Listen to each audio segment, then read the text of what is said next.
much interest. And I always tell you,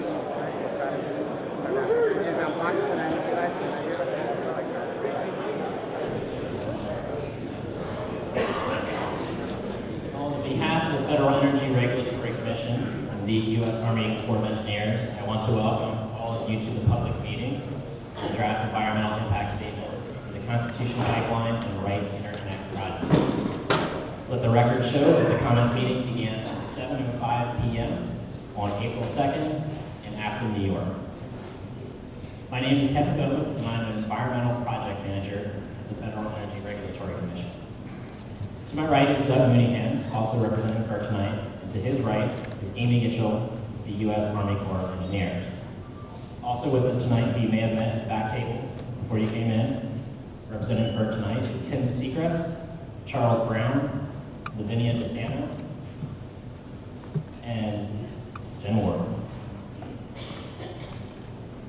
So the U.S. Army Corps of Engineers, the Environmental Protection Agency, the Federal Highway Administration, the New York State Department of Agriculture and Markets are participating as cooperating agencies in the environmental review of these projects. I want to thank those cooperating agencies for their continued assistance with the review of these projects. I'm going to briefly turn things over to Amy with the U.S. Army Corps of Engineers for a brief overview of their process and how it interacts with our process and the review of these projects. Thank you. Good evening. My name is Amy Gitchell. I'm the chief of the upstate New York section of the regulatory branch for the New York District U.S. Army Corps of Engineers. I will be participating in tonight's meeting on behalf of the Corps of Engineers.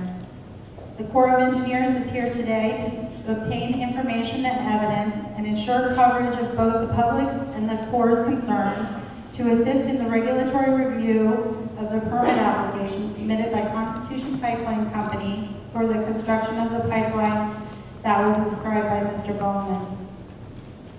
If constructed, the pipeline would require crossings of wetlands and streams that are considered waters of the United States and regulated under Section 404 of the Clean Water Act in both Pennsylvania and New York.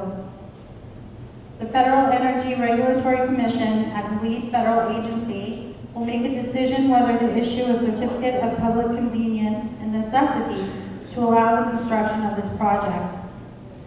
The Corps is neither a proponent for nor an opponent of the proposed work. Our role is to determine whether the proposed activity, in this case, the construction of a 124-mile pipeline that would require numerous crossings of waters of the United States, is in the overall public interest. This hearing will play an important part in that determination.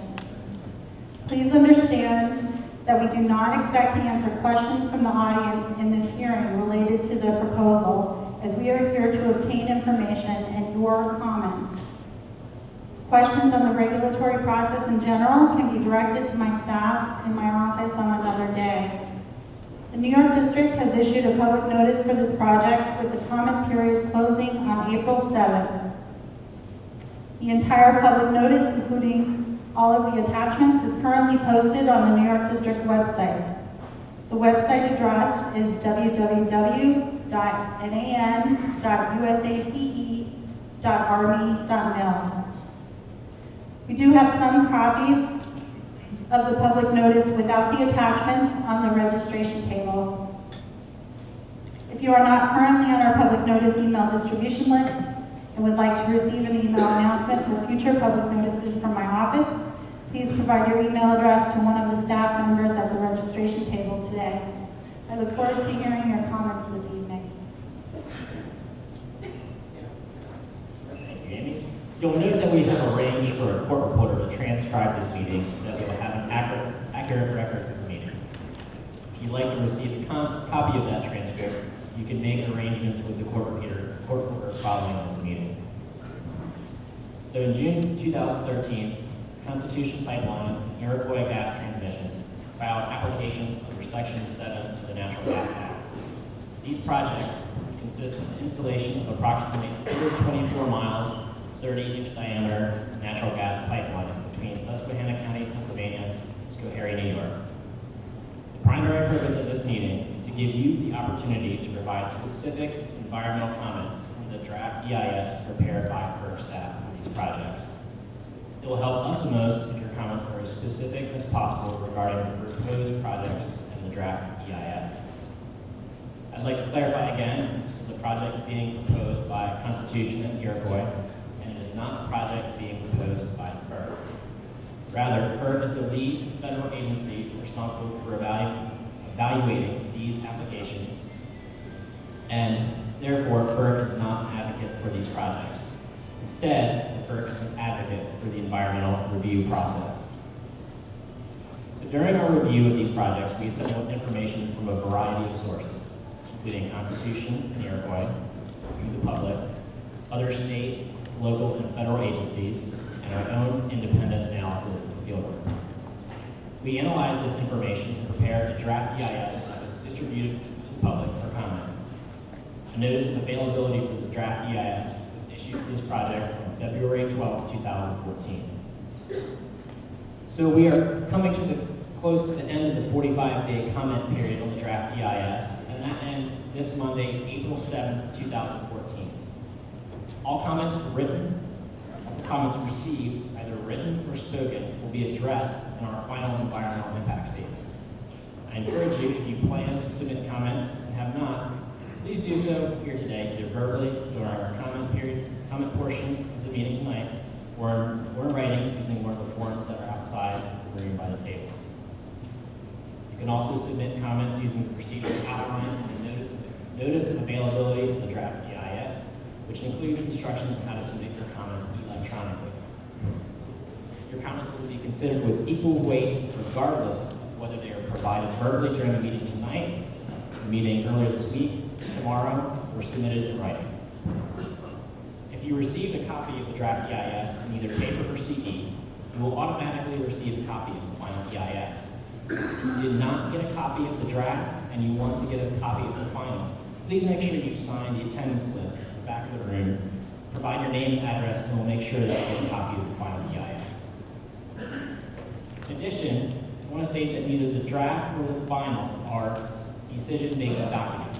In other words, once they're issued, they do not determine whether the project would be approved or denied. I also want to differentiate between the roles of two distinct FERC staff groups. First is the Commission and the environmental staff. Myself and the other members of FERC here tonight are part of the environmental review staff, and we oversee the preparation of the environmental impact statement for the project. We do not determine whether or not to approve the project. Instead, the FERC commissioners decide that. And they consist of 5 presidentially appointed individuals who are responsible for making the determination. So as I mentioned earlier, the EIS is not a decision-making document, but it does assist the Commission in determining whether or not to approve or deny the project. In addition, the Commission will consider environmental information from the EIS, public comments, as well as a host of non-environmental issues. And those include things such as engineering, markets, and rates, in its decision on whether to approve or deny the project. There is no review of FERC decisions by the President or Congress, maintaining FERC's role as an independent regulatory agency. If the Commission votes to approve the project and a certificate of public convenience and necessity were to be issued, Constitution and Iroquois would be required to meet all certain conditions that would be outlined in that certificate. FERC environmental staff will then monitor the project through construction and restoration. They perform daily on-site inspections to document environmental compliance with applicable laws and regulations, Constitution and Iroquois' proposed plans and mitigation, and any additional conditions in that FERC certificate. Okay, I'll get all that FERC stuff out of the way now. We'll move on to the comment part. So if you don't want to speak tonight, and you don't say everything you wanted, of course, you can still hand in written comments tonight, or if you have something prepared, you can just hand that to us tonight at the back table. So as I said before, this meeting is being recorded by a court reporter, so that all your comments are accurately and correctly transcribed into the public record. So when you come up to the podium after your call, please make sure you state your full name and spell your name so that we can accurately record your comments. My number one rule is that please show respect for whoever is speaking. Because of the amount of people that we have signed up tonight, we're going to limit everyone to exactly 4 minutes. Doug will keep track of your time, and approximately 20 seconds to go, you'll mention that you have 20 seconds left. Once you reach 4 minutes, you'll say that your time has expired, and then I ask that at that time, you complete your sentence and return to your seat, and then we will call the next speaker. Doug's got a good watch, so please respect his timing and don't call out if someone's nearing their time. So with that, I'll turn things over to Doug, who will call our first speakers. Dr. Lisa Barr, and if we could go ahead and get Kim Felter, Ardelia, and Peter Herdegaard on deck, please.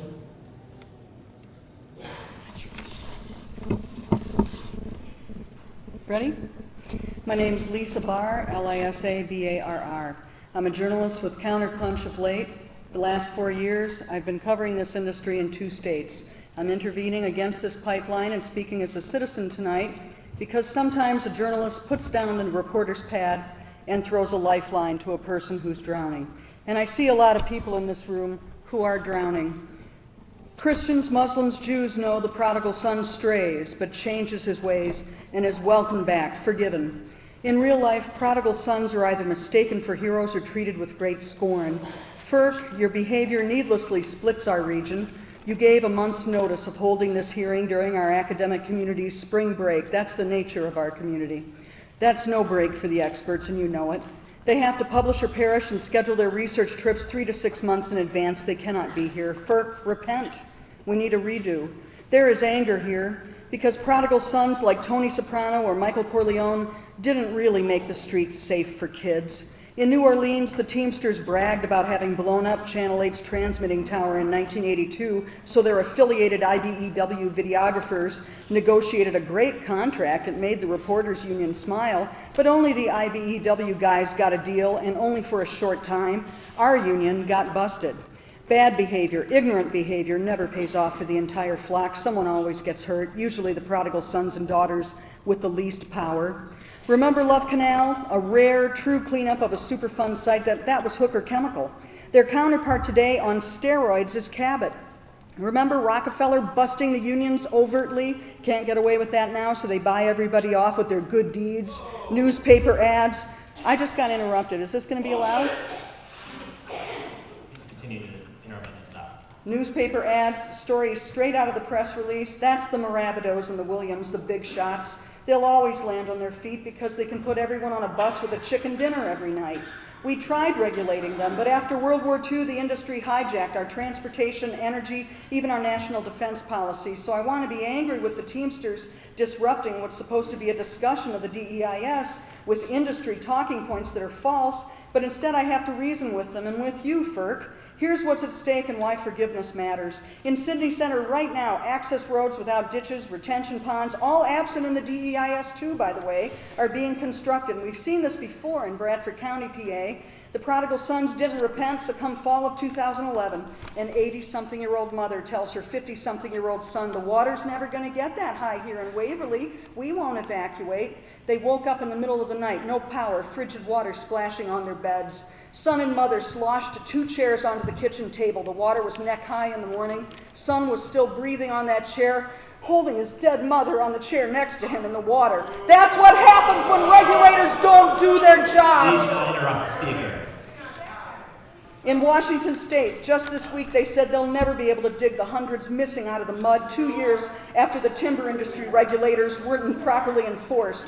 When a federal regulatory agency gets funding from the industry they police, people die. We want all of you back in the fold. We want you healthy and happy and working, but you have to acknowledge the error of your ways. Give the people who've studied this the most a chance to comment. Redo these hearings. Teamsters, you're our neighbors. You're our friends. We hire you to fix our homes. Don't get on the bus again next time. Let democracy stand a fighting chance. Make your union do its job. My brother's a Teamster, and he can tell you in Michigan, they're sending kids out in the middle of the night without brakes on those trucks. They're selling you a line of crap. I hope we all survive this.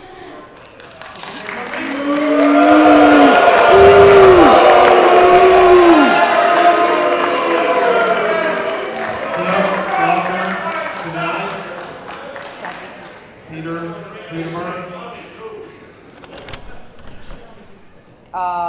Canarelli, F as in Frank, E-L, T as in Tom, E-R dash, C-A-N-A-R-E-L-L-I.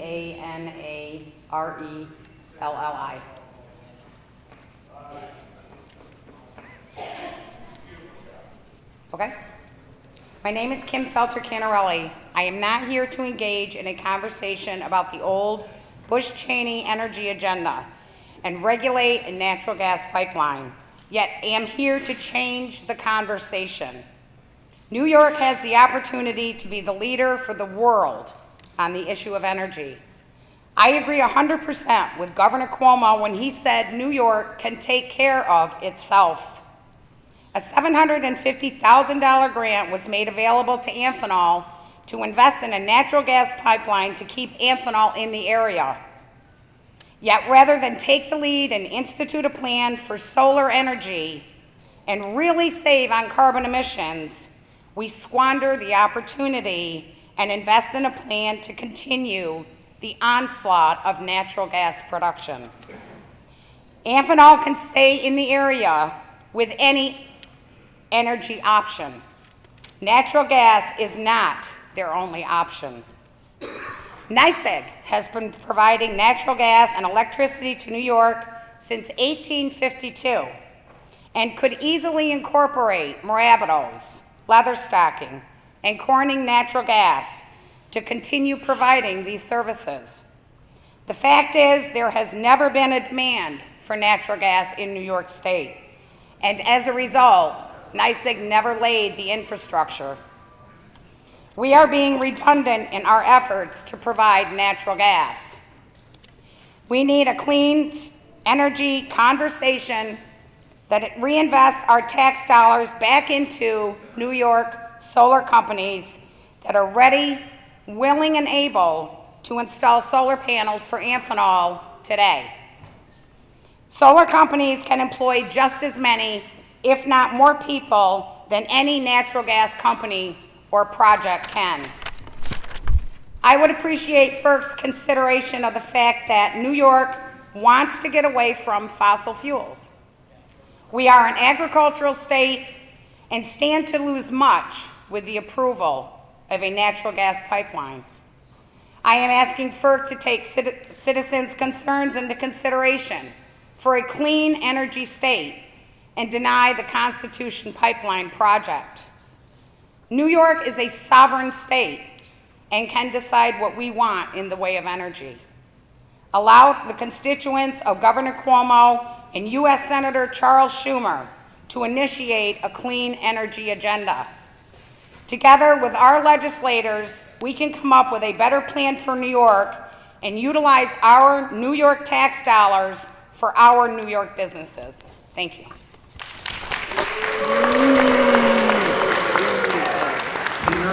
Peter, Sandra Davis. Peter Hudiburg, last name H-U-D-I-B-U-R-G.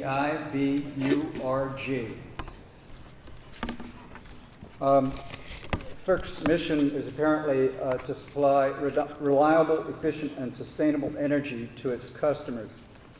I contend that this Constitution Pipeline plan will not produce or deliver reliable, efficient, and sustainable energy.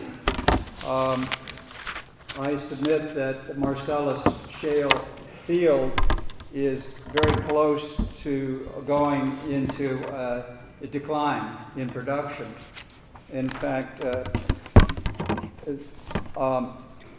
Moshe Ben Reuven just published an article, Marcellus Shale Through a Glass Darkly, in which he states, which he predicts that Marcellus Shale production will be plateauing in 2017, and you probably know shale gas wells deplete very, very quickly, and he's saying that the whole field will pretty much, production will be down to zero by 2019 or 2020. In your dEIS, you refer to the global warming potential of methane as being 25. I think many authorities disagree with you. It should actually be 86. Methane has a global warming equivalent.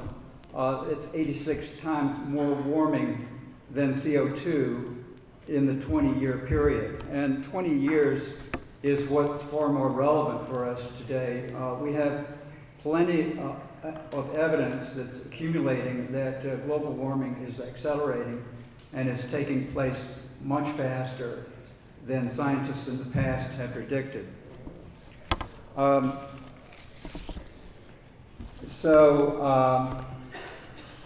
You say that under the socioeconomic section, you say that property values and insurance policies are hard to predict whether they will go up or down, but there's been lots of proof indicating that property values do go down after the initial boom phase. And this is certainly not going to constitute a long-term boom, the building of a pipeline. It's very temporary, and I'm sure these workers realize that. It's a very temporary employment. The dEIS says we conclude that cumulative impacts associated with the Constitution Iroquois projects, when combined with other known or reasonably foreseeable projects, would be effectively limited. Well, I suggest that they won't be really effectively limited. You can't separate construction of a pipeline from the eventual build-out of perhaps as many as 42 compressor stations, if compressor stations are put in with the same spacing as taking place in Pennsylvania. Every 2 to 4 miles, there could be 42 compressor stations. So these compressor stations, processing plants, put out large quantities of global warming gases. LNG technology might also be put up. And again, the very nature of that technology involves deliberate releasing of methane. So the alternatives are zero net energy, passive houses, and deep energy retrofits. And that is the way. May I finish? May I finish? Well, I just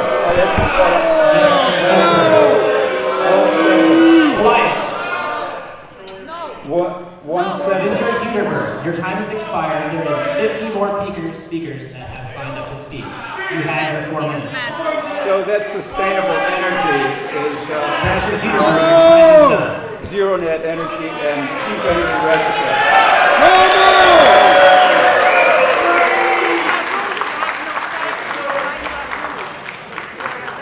Thank you for your service. You can turn it in if you can. Sandra Davis, Chris Stafford. Just 1 minute.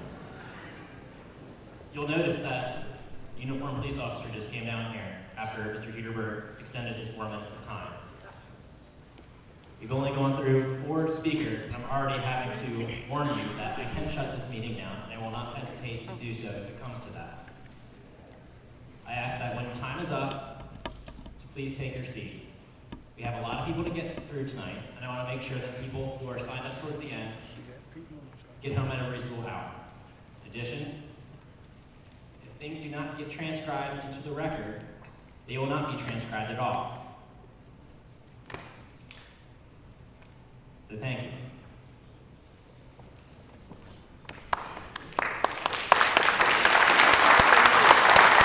Good evening. Go ahead. Thank you. Good evening. My name is Sandra Davis, dEIS. I am here representing my family this evening.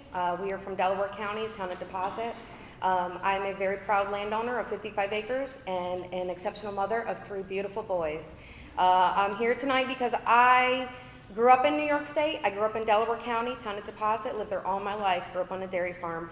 I'm very proud of this region. I'm very proud of the area that I live in. And I want my children to be able to grow up here and have the respect for the land and the respect for nature and the beauty of this area as I did. I want them to learn that working hard for what you get is very important in life, and you have to work for everything that you get. So just starting with that. It's just very sad to me to see all of our young people leaving. We are a rarity, my husband and I being in our 30s and 40s, owning land.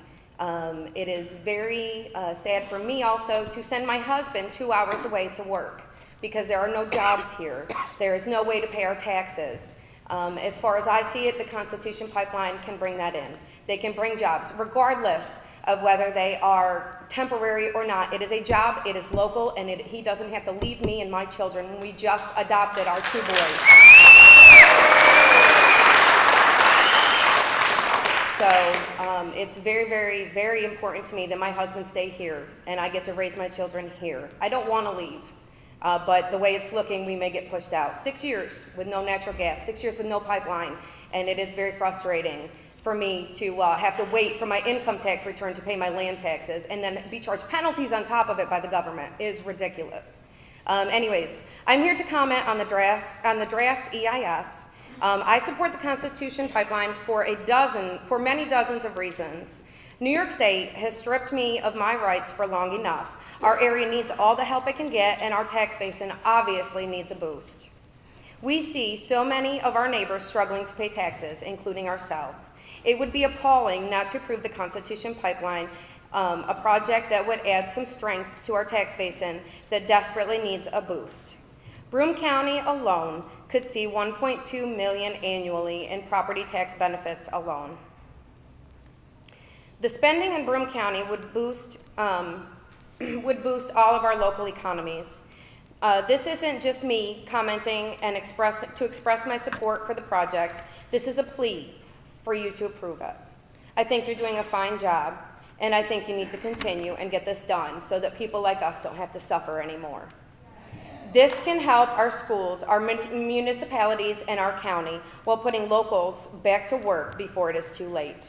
Thank you for moving the process forward, and thank you for listening to me tonight. I won't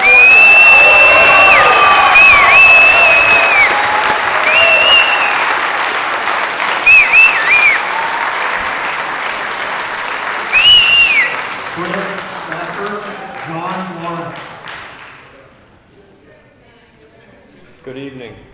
My perspective I will talk about is that of a recent college. What's that? Please spell your name. My name is Chris Stafford, K-R-I-S-S-T-A-A, S-T-A-F-F-O-R-D. My perspective I will talk about is that of a recent college graduate. Last spring I received a Bachelor's of Science degree in Environmental Science from SUNY Oneonta. After high school, I had plans of studying human biology in hopes of becoming a physical therapist. However, during my first semester at Oneonta, my mind was changed when local community members started leasing their land to natural gas companies. Although I did not have a chunk of land to lease, I knew that natural gas could be New York's ticket out of the economic slump we were in. Shortly after, I changed my major to environmental science. What we need to understand is that no matter the project, big or small, there will always be an environmental impact. Our next goal after realizing that there will be an environmental impact should be to mitigate these risks as much as possible. And that is the goal of the draft EIS. My goal after graduation was to secure an environmental inspector position on a pipeline construction crew or gas extraction company. However, my efforts have led to dead ends. My intention is not to throw a pity party for myself, but rather emphasize the sympathy I have for recent college graduates. Sadly, my student loans are starting to kick in along with reality, and the harsh reality is my wife and I are considering leaving New York, our friends, our family, our community, to find better employment opportunities. When the Constitution Pipeline comes through this area, I hope locals realize what it can do for a community. Yes, the jobs are temporary. However, they are still jobs, jobs that would not exist otherwise. In addition, anybody who has made it through college knows that every employer requires experience in the field they studied. Then they ask themselves, how am I supposed to gain experience without a job? The Constitution Pipeline could be that year of experience that myself and others have been looking for. Many small businesses in this area are struggling day in and day out to make ends meet. This temporary boost could be just the boost they need. Maybe they will only make it for one more year, but that's still one more year of business. But what if the economic boost saves a business from closing their doors and they make it through the hard times and last another 20 years? With that said, people in these small towns do not live their lives in 10 or 20 year increments. They live day by day, and if they can be successful for just one more year, let us call that a good year. The Constitution Pipeline is the beginning of a much needed striving economy. Thank you. Have a good day. Yeah!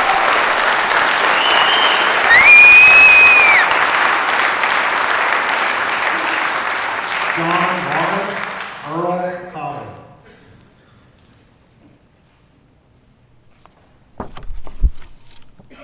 John Lawrence, Lawrence.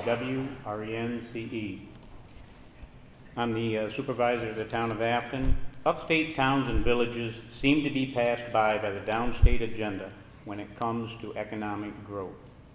There is little support from many of our state representatives, and those that do fight for our causes are overrun by the what's good for the city seems to be good for the state agenda mindset. So, when a clean, low-impact, community-friendly, job-creating, tax-paying, and growth-supporting industry presents itself, it is not only prudent, but fiscally responsible for local government to take a good, hard look. It may seem self-promoting on my part, but I value the possibility to provide cheap, clean energy sources for our users rather than the Constitution's intended market of New York City and New England. Local benefits, such as cutting our school heating bills by 50%. That's a savings of about $150,000.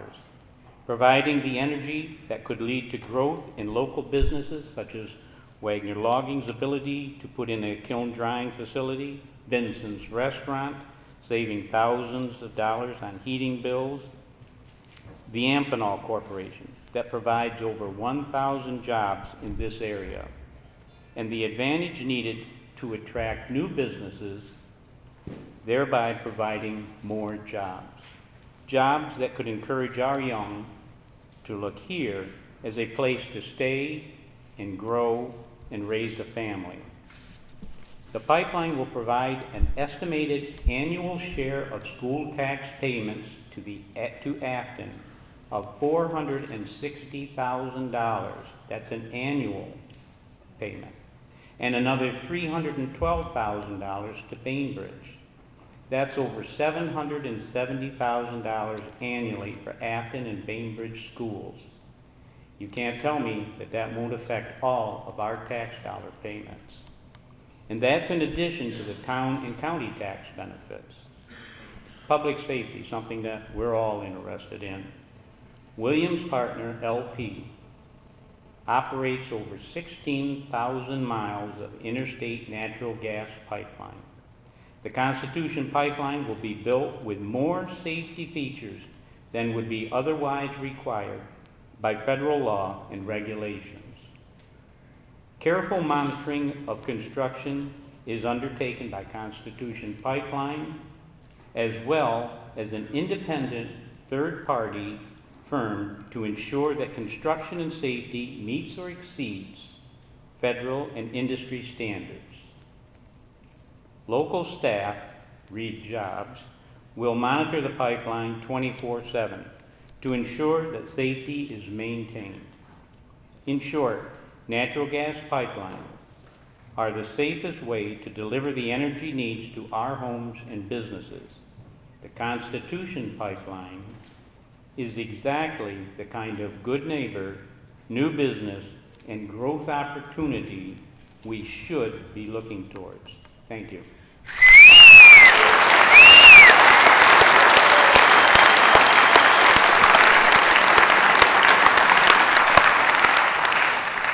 Earl Colley, John Ward. Good evening and thank you. My name is Earl Colley, E-A-R-L-C-O-L-L-E-Y. I am Earl W. Colley and would like to welcome you to the town of Afton. I am a retired licensed engineer, Vice President of the Central New York Landowners Coalition, and a 34-year resident of the town of Afton. I believe, as do a majority of the town residents, that natural gas development can be accomplished safely. However, with Governor Cuomo's ban putting development on hold, we would like the ability that the Constitution Pipeline affords the residents, schools, and businesses for access to the affordable clean energy sources to our area. After reviewing the FERC issued draft environmental impact statement and the oversight of FERC, the United States Environmental Protection Agency, the United States Army Corps of Engineers, the Federal Highway Commission, and the New York State Department of Agriculture and Markets, I am confident with the professionals of these agencies, it will be done in a safe and unlimited potentials to the area. The residents of Afton, New York have rejected the attempts of the anti-development and economical growth people in this town, as reflected by overwhelming majorities in the 2011, 2012, and 2013 local town board elections. The majority of the votes was about 65 to 70% against the obstructionist. I pray for us well-being here that the pipeline will create new jobs, people coming into the area. We have I-88, 17, and a railway access within the town. We hope to attract new businesses here and allow our town to grow. Thank you very much.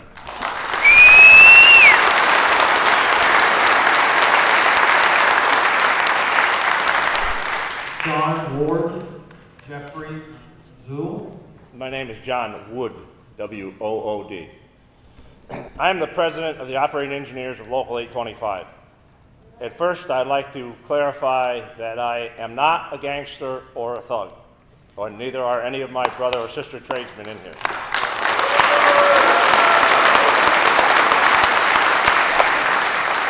I attended high school in Hancock, New York, so I know what it's like to drive up and down the highway to get a good paying job. It'd be nice for these folks to have one right in their backyard.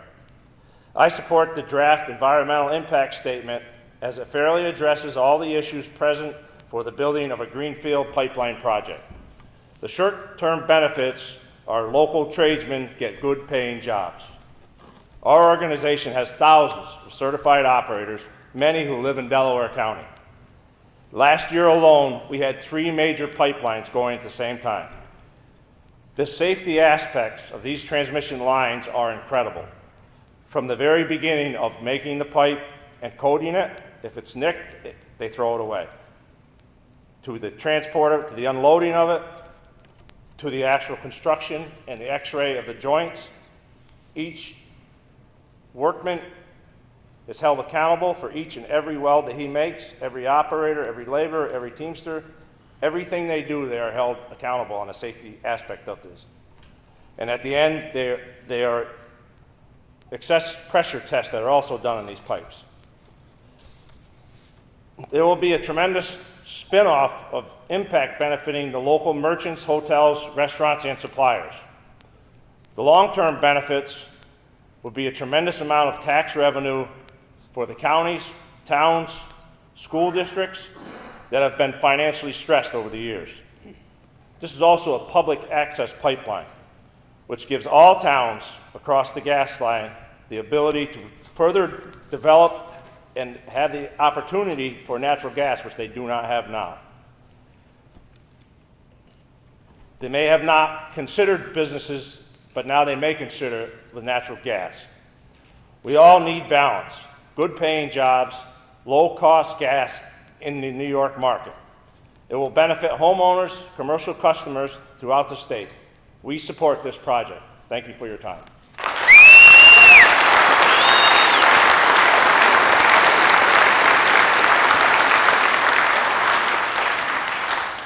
Jeffrey Zool, Judy Rowe. Yes, my name is Jeffrey Zool from Bainbridge, New York, Z-U-I-L-L.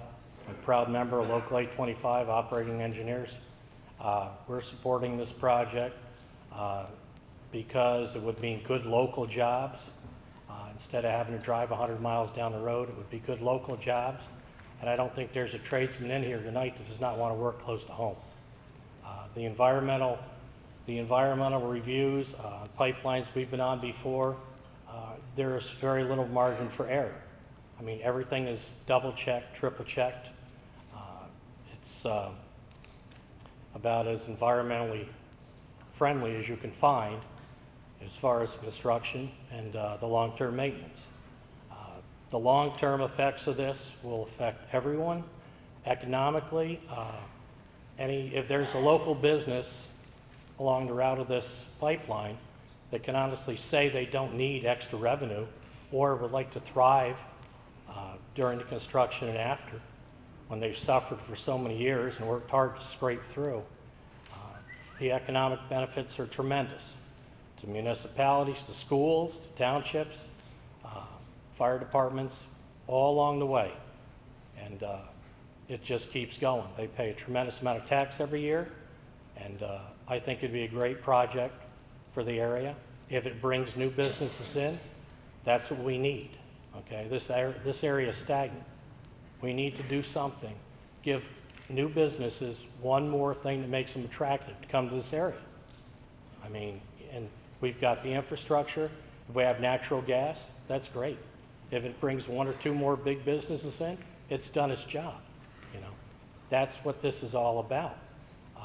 I think it's a win-win situation for everyone, especially the people here in New York, with their property taxes, their school taxes are going out of sight. You have to have something to offset those costs, and that's what this pipeline will do every year. You know, the spin-off businesses, everybody is going to benefit from this. That's a working person or is self-employed, and I don't think there's a tradesperson in here that would not like to be on that job, because they're good jobs, they're safe jobs. And I think it's a win-win situation for everybody involved. Okay, thank you very much.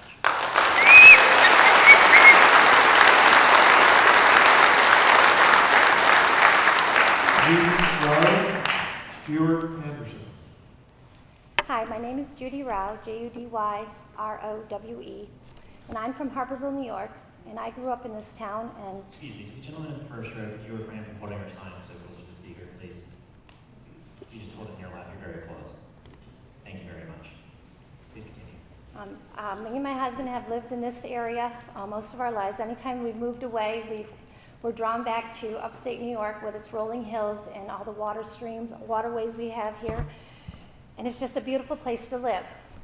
My point tonight is that this proposed pipeline has nothing to do with fracking or drilling deep into the earth to release stored gases and the safety of this proposed pipeline.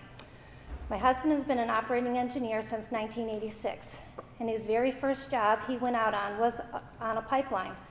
It was not a gas line, it was an electric line, and there weren't any protests from landowners about that line.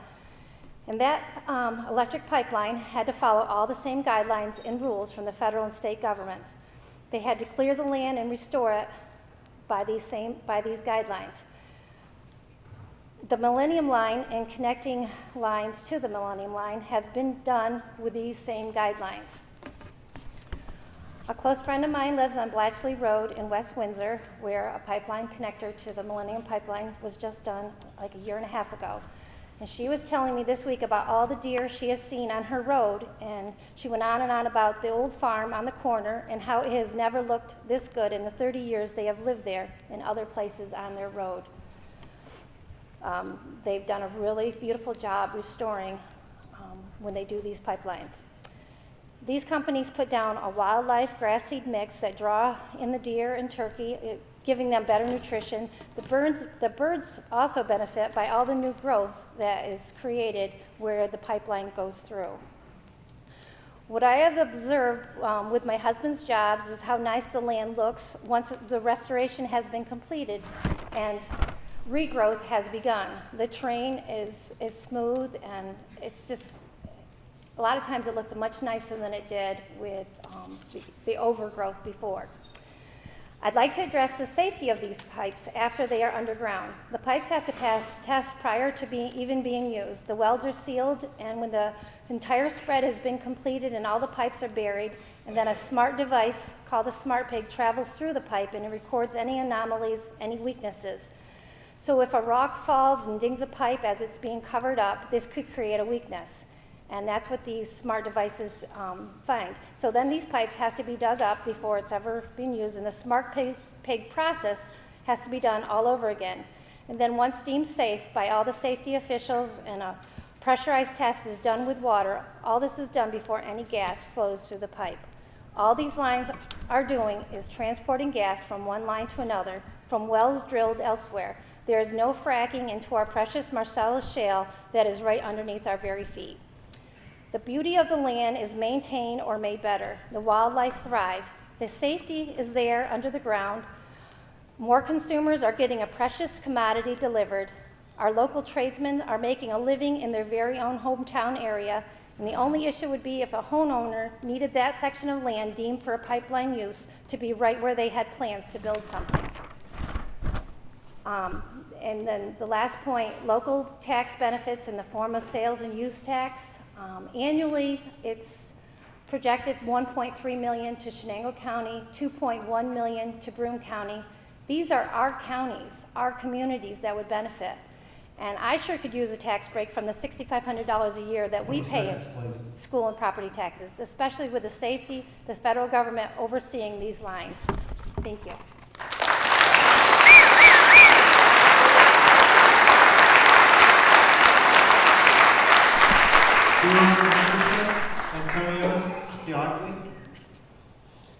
Stuart Anderson, Stuart Anderson. I sat through the entire hearing last evening in Oneonta, and I want to speak briefly about the environment that I grew up in. I'm old enough to remember tattoos on old people's arms in the subway, indelible evidence of the final solution. I'm old enough to remember fire hoses and police dogs, lunch counters, and lynching and muddy graves. I'm old enough to remember hard hats beating demonstrators, kids who did not want to fight in rich men's wars. I'm old enough to remember when 1984 was only a prophecy and Big Brother is watching seemed like a paranoid delusion. I'm old enough to know a bully when I hear one, especially when he whines how unfair the world has been to him to justify screwing his neighbor. I'm old enough to know a bully when I see one, his conscience muffled under a uniform, his bravado inflated with false camaraderie, his hunger fueled by carrots he'll never reach. I'm old enough to see the new fascism and hopeful enough to think we can beat it. I know I can't do it alone, and I'm counting on you brave public servants at the front of the room. Please, don't let orange become the new brown. Thank you.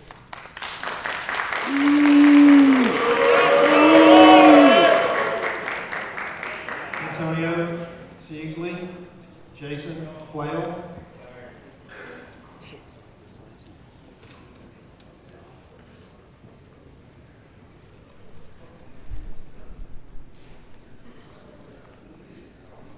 Antonio Seasley, Jason Quayle, Wayne Drake.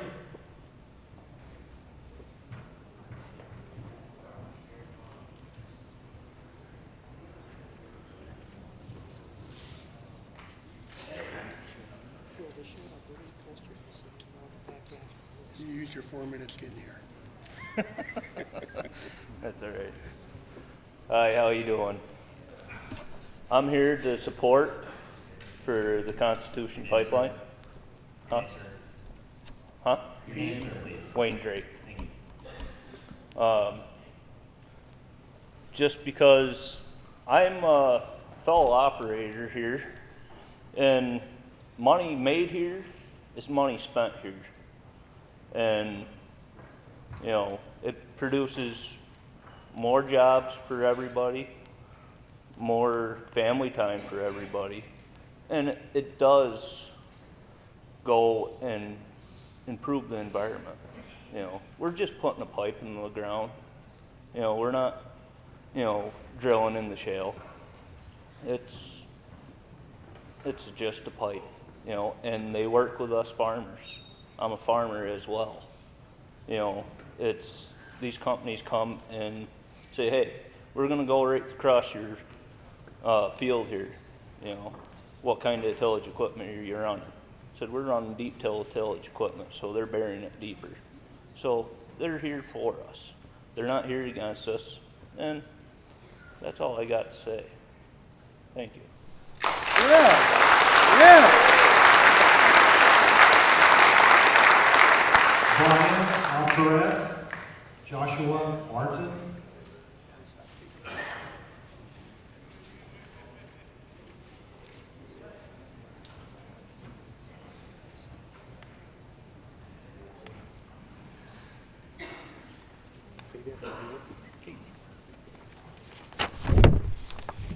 Bryant Lateret Sr. It's BRYANTLATOURETTE, and that's senior. I've been at the forefront of both sides of this issue for over 8 years. I started one of the first landowner coalitions in New York. I am one of the founders of the Joint Landowners Coalition. I'm a local second-generation businessman that has witnessed the loss of many businesses and youth leaving to find work. I'm for the pipeline transporting domestic energy to rebuild and secure this great state and country. That said, I have a suggestion. There are true stakeholders that will be affected by the pipeline, the landowners whose property will be appropriated. They should get just compensation for their land. Unfortunately, they can't get compensation from a company that has the power of eminent domain. Eminent domain tips the power to the company. The use of comparable values in finding a just price doesn't cut it. Comparables can never factor the people who walk away from property sales because of a pipeline encumbrance. This is a basic sampling biased error, and it can never be accounted for. Since you don't have true comparables, I suggest maybe it's time for change. Instead of having FERC hearings that have morphed into community dividing sessions, how about confining it to those who have the most to gain or lose, the true stakeholders, the deed holders of the land where the pipelines are proposed? How about true and honorable just compensation?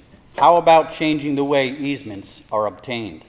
Instead of companies compensating based on traditional payment of acreage required, how about paying the deed holders a small fractional fee of the gas that is put through the pipeline? Eliminate the traditional acre fee and usage of the pressure of eminent domain as a negative. The fractional fee could start on a sliding scale of capacity. This allows lower costs for the entity in the startup position. Pay it by a linear foot times circumference and capacity, paid biannually or annually. The incentive fee stays with the deed, bringing more than one-time payment, and instead of lessening the future value, it could bring higher value to that land. This will instill pride of knowing that the landowners are part of supporting infrastructure with true and just compensation. Maybe it's time to think outside the standard procedure and lead with ideas that inspire people and true stakeholders to want to step up to build infrastructure that in the end is a benefit, a positive, and benefits all. Thank you. Yeah! O'Brien.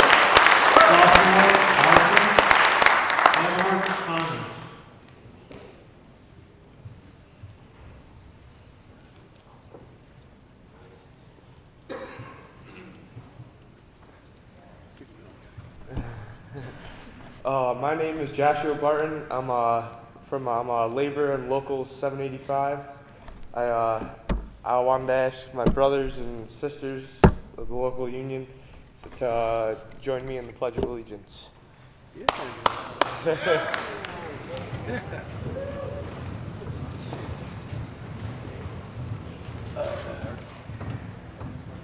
I pledge allegiance to the flag of the United States of America, to the republic for which it stands, one nation, under God, indivisible, with liberty and justice for all.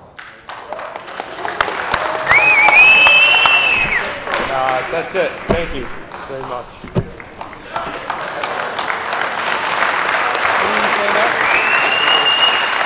Edward Connors, Michael Dunn.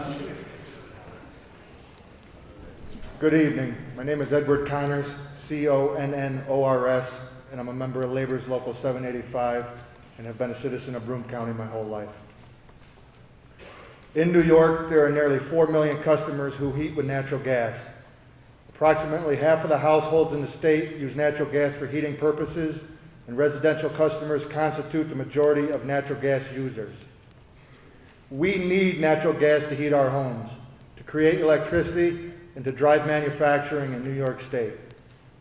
I'm here tonight to express my support of the application for the Constitution Pipeline. The proposal will allow Constitution Pipeline to move more natural gas to meet growing Northeast demand, while meeting the strict regulatory requirements of the Federal Energy Regulatory Commission. The Constitution Pipeline will result in approximately 1,300 jobs during approximately 1 year period of construction. In addition, the project would generate construction payroll over $190 million, with nearly $80 million of that amount paid to in-state workers. The balance of the payroll will go to specialty pipeline workers with expertise in interstate pipeline construction. The southern tier of New York is suffering from long-term job loss and decline. The local workforce, including my brothers in the Laborers International Union of North America, deserve the opportunity to benefit from development of natural gas pipelines and related infrastructure. Thank you.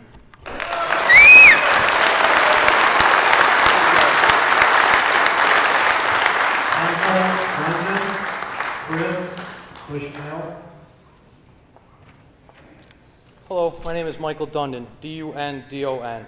First off, I want to say I support the dEIS impact statement. Now I want to talk about some economic benefits from the Constitution Pipeline. Construction payrolls will be over $190 million, with nearly $80 million of that amount paid to in-state workers. The balance of the payroll will go to specialty pipeline workers with expertise in interstate pipeline construction. In addition, the Wright compressor station construction will generate payroll of nearly $1.4 million. The Constitution Pipeline will result in approximately 1,300 jobs during the approximate 1 year period of construction. The pipeline will expend over $120 million for purchases of materials and supplies, equipment, purchases, and rentals, fuels, lodging, and other purchases. These figures do not account for economic activity associated with workers shopping locally and purchasing items, such as restaurant meals, fuel, and groceries. The Constitution Pipeline will generate significant revenue for the state of New York and county governments in the form of sales and use of tax receipts. Sales tax revenue generated in New York State is estimated to be approximately $4 million. Most significant are the property tax revenues that will be paid by the Constitution Pipeline, which will total approximately $13 million annually to counties, towns, and school districts, which have been financially stressed in recent years. The balance will be paid to county and town governments to provide further local relief. There is no doubt the school districts in upstate New York have been particularly hit hard by state aid reductions since 2009. Annual estimated shares of school tax payments are Schoharie County, $4 million, Delaware County, $2.93 million, Broome County, $2.1 million, and Shenango County, $1.3 million. With this being said, by supporting this project and putting local people to work, this area will get some real economic stimulus. Thank you very much.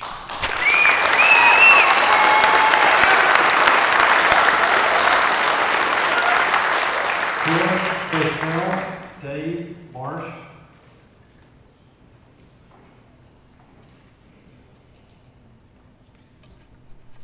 Good evening, everybody. My name is Chris Bushnell, Bushnell. I'm a member of Labor's International Union of North America and president of Labor's Local 785. First of all, I'd like to thank all my union brothers and sisters for coming out tonight to support this vital piece of infrastructure for New York State. I'm writing tonight to express my support of the draft Environmental Impact Statement, dEIS. I believe it fairly addresses all the issues presented in the 124-mile-long Constitution Pipeline project. Constitution Pipeline, LLC, is a consortium of companies led by Williams Partners, LP, a developer and operator of 16,000 miles of interstate natural gas pipeline in the United States. The dEIS states the Constitution Pipeline will allow Williams and his partners to effectively move more natural gas to meet growing demand in the Northeast, New York City, and New England markets, while still meeting the strict regulatory requirements of New York State. FERC acknowledges in the dEIS that there is no substitution of any fossil fuel energy source, solar or wind, due to the unreliability and insufficient quantities. This pipeline is the best way to move the energy that we need. I've been a resident of New York State my entire life. I am a proponent of natural gas development. There is tremendous value in producing domestic, clean, affordable energy. The economy in New York State is in serious decline, and it has been for some time. The economic benefits to the counties and New York State as a whole are significant and measurable. Approximately $13 million annually to the 4 counties involved in the Constitution Pipeline. New York State needs to maximize the pipeline services offered by Williams and its partners. We can't afford to discourage investment that leads to job creation, benefits our communities, tax base, and increases natural gas supply to companies, power generators, and manufacturers. We cannot allow projects like the Constitution Pipeline to be disrupted by a handful of those who oppose fossil fuel development. These same people happily use fossil fuel products and fossil fuels on a daily basis. I'd like to thank my apprentice, Josh. You did a wonderful job on the Pledge of Allegiance. Yeah. Thank you very much.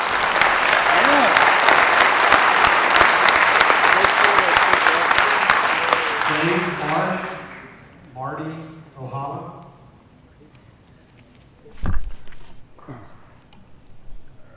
Good evening. Thank you for holding this important public meeting. I am David Marsh, business manager for Labor's Local 785, and there were some serious accusations made by earlier speakers, so I want to ask my union brothers and sisters a couple simple yes or no answers. Was anyone coerced into being here tonight? No! Are you here for any reason other than you need a good paying job with pensions and health care? No! Thank you. I want to express my support for the draft environmental impact statement. I believe it adequately addresses all issues presented by the 124-mile-long Constitution Pipeline project. As business manager of Labor's Local 785, I represent 829 hardworking men and women of Local 785. The majority of our members live and work right here in the Southern Tier and Central New York region. Due to the aging pipeline infrastructure installed 40 or more years ago and the increasing demand for natural gas in New York and New England, pipeline construction has become a significant portion of the work our local union laborers perform. In fact, over the last 3 years, 30% of the work hours reported for laborers in Local 785 have been the direct result of pipeline construction and maintenance. The Constitution Pipeline will be built by union labor, and our national pipeline agreement requires a minimum of 50% of local labor will be used on this project. This pipeline will be built by our neighbors and members of our local communities with the experience and knowledge to construct this pipeline safely and with little impact as possible to the surrounding environment. As many laborers, I'm not just a laborer, I'm a father and a landowner. In fact, I am a landowner with an active pipeline running through my property. This 8-inch propane line was installed in the 1960s. The owners of this line have safely operated it for over 50 years. This safe operation is due to regular maintenance and inspection which happens on this line. Stretching across our entire rural neighborhood, this pipeline runs under my neighbor's agricultural fields. For many years, I have seen him work this land with large farm equipment with no incident or concern. New York pipelines infrastructure is aging. New lines need to be put in place to handle the demand. New lines such as Constitution incorporate the latest state-of-the-art technology to ensure safe, reliable energy transportation. With advances in coating systems and cathodic protection, the Constitution pipeline has a 100+ year lifespan. Today's monitoring systems can detect the most minute imperfection in a weld or in a pipe.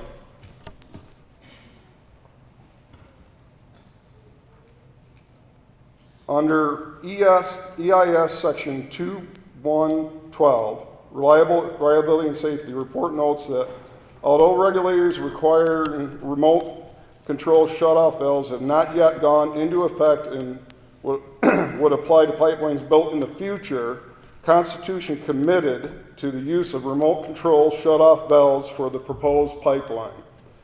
It is estimated that 20% of the total construction budget will be spent to ensure environmental compliance.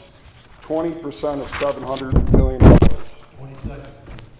Okay, I'll go to my conclusion. I will submit this for the record.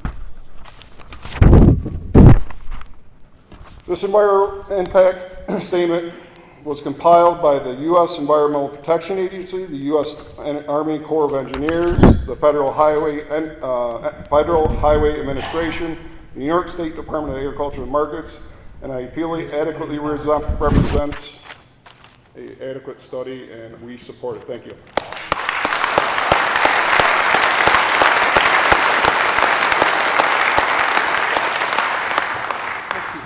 Marty Zavala, Jim Salam. My name is Marty O'Hara, Marty, M-A-R-T-Y, O''H-A-R-A.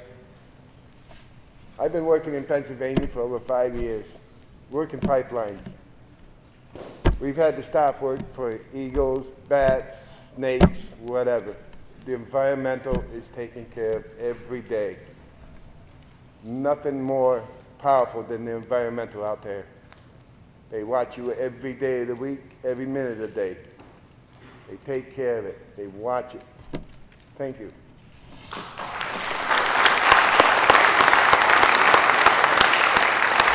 Jim Malone, Steve Payne. How you doing tonight? My name is Jennifer Colon, C-O-L-O-N, and I am a proud member of Local 785. I'm here to express my support for the Constitution Pipeline project, followed by Williams. The proposed Constitution Pipeline will serve as the additional delivery line for the increased regional production of natural gas, assuming the project is approved. Williams will be able to help meet the growing demand for natural gas in the Northeast. The Constitution Pipeline will deliver enough gas to heat and cool approximately 3 million homes or serve the needs of 2 large electric generating plants. Additionally, the Constitution Pipeline provides the ability to support and supply the New York City area and New England markets with natural gas produced in Pennsylvania, which is more economical and abundant than sources which now supply those areas. For instance, during January, the spot market price for natural gas in the New York City region exceeded $120 per 1,000 cubic feet, while the same supply of gas in Pennsylvania, barely 100 miles away, was approximately $5. Constitution Pipeline provides a reasonable way to bring domestic, low-cost, and clean-burning natural gas into the New York State market benefiting consumers and commercial customers. I urge the Federal Energy Regulatory Commission to rule in favor of the Constitution Pipeline project. The project will bring much-needed jobs to the southern tier of New York. Additionally, residents of the counties in which the Constitution Pipeline will exist will benefit from increased tax revenues attributable to Williams facilities. The Federal Energy Regulatory Commission needs to rule in favor of the Constitution Pipeline simply because it's good for the economy, for the taxpayers in the southern tier, and good for all of New York's with houses heated by natural gas. Thank you for your time, and please rule in favor of the Constitution Pipeline proposal.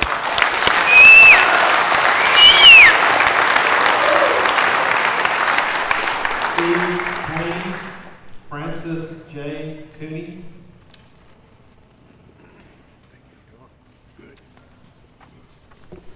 Hello, my name is Stephen Payne.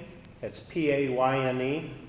I am a federal OSHA safety instructor. Every worker on this pipeline will have an OSHA card. I'm a pipeline safety instructor and a proud member of Labor's Local 785. Our jurisdiction is 9 counties of south central New York. This pipeline goes through our side yard, our backyards. This is where we raise our families. This is where our kids play. We hunt here. We have a corps of highly trained, experienced pipeline workers. We will ensure that this pipeline is built to last and it's built safe. I'll leave you with this parting thought.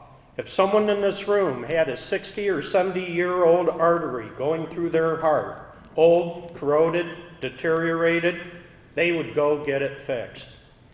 Like Dave said, let's put some new pipelines in and take the pressure off these old ones.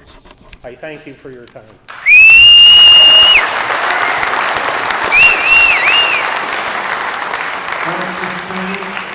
Dean Sullivan.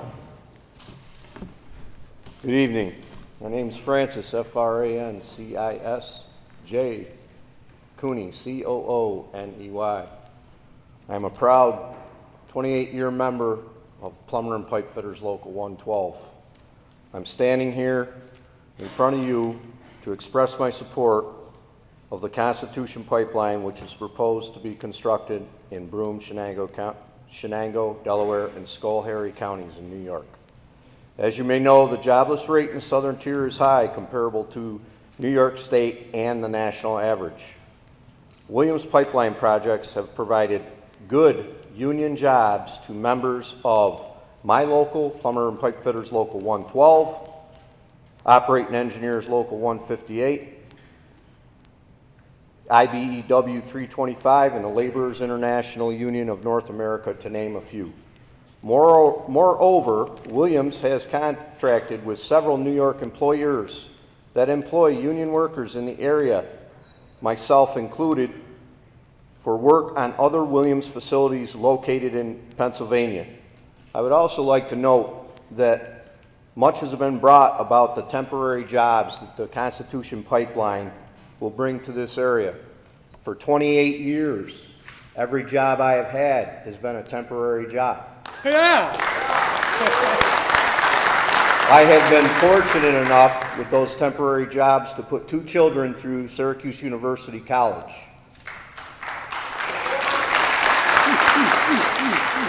The Constitution Pipeline will generate significant economic development opportunities while also operating within the strict regulations of an interstate pipeline in Pennsylvania and New York State.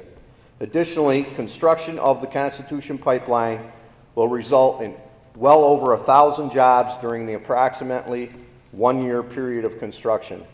I would respectfully ask that you grant Williams and their partners in the Constitution Pipeline proposal the necessary permit to construct the pipeline. Thank you.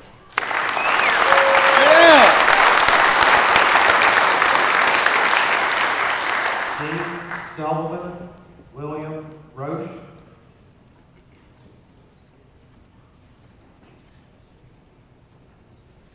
Dean Sullivan, William Roche.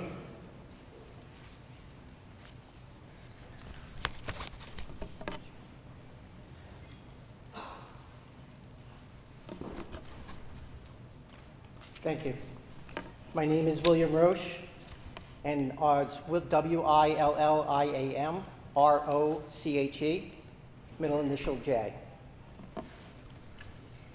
My wife, Christine, and I are affected stakeholders in Davenport, New York. There are far more educated individuals here this evening that can speak to the issues of clean water, a fragile ecosystem, job creations, changes in topography, and so I choose tonight to talk about eminent domain. My wife and I have earned the privilege of being stewards for 127 acres in Davenport, New York. I use the word earn because I personally stand before you as a result of a society that provided me with opportunities to pull myself up by the bootstraps and forge ahead and earn my way. I've been through orphanages, I've been through foster homes, I've been through Ivy School colleges. I was taught to take ownership for my mistakes. Something we need to teach children today is to take ownership, both for their accomplishments and for their mistakes. I took nothing and never expected to gain from what I did not earn. Throughout my journey, I've come to learn the value of friends, neighbors, family, and brotherhood. My wife, Chris, and I planned our passive solar home in Davenport, New York. Our joy was overwhelming for all the good that we sacrificed to improve our quality of life, to live with nature. 2 weeks before the shovel was to go in the ground, there standing in our driveway was a man who introduced himself as a landsman for the Constitution pipeline. He had some papers for us to sign, and he went on about how this pipeline would traverse our land and asked for us to sign a survey permit. I told him we're not interested. In time that morning, this stranger to us became adamant. His tone changed, now stating that regardless, in the end, they will take our land. No, and he just smirked. And he said, no, we won't just take your land. We are going to pay you just compensation. I said, no, the land's not for sale. There is no just compensation. We earned the privilege to be here without you. He grinned. We'll put this pipe in, he said, where it needs to go, with or without your permission. We're going to offer you just compensation. We are going to offer you just compensation over and over again. These last 2 weeks in television, just compensation scenarios rose their ugly head. CEO Mary Barrow of GM hired a compensation lawyer, Ken Feinberg, yesterday to explore ways to provide just compensation to families for 13 young lives, 13 young children who died. Because again, corporate America and the governmental agencies charged in overseeing GM ignored the obvious, the pleas of families, for 10 years. These children and young adults were the price of doing business.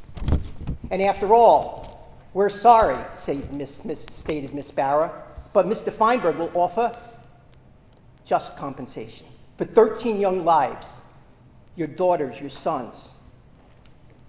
David Fieldman, head of the National Highway Traffic Safety Administration, shook his finger at her and said, you knew for 10 years. And yes, but we'll offer just compensation. JM took his 12-year-old son fly fishing for 6 years behind the home, 2 miles down from the Dan River. Not anymore. It's now a toxic waste dump. But Duke Energy is going to offer them just compensation. You go home tonight, ladies and gentlemen, and you go into your living room, to your bedroom, go on your buses, and have it filled with other people, and let them say to you, I'm going to offer you just compensation. I'm sleeping here tonight. I'm going to use your barbecue. Thank you. Have a good night.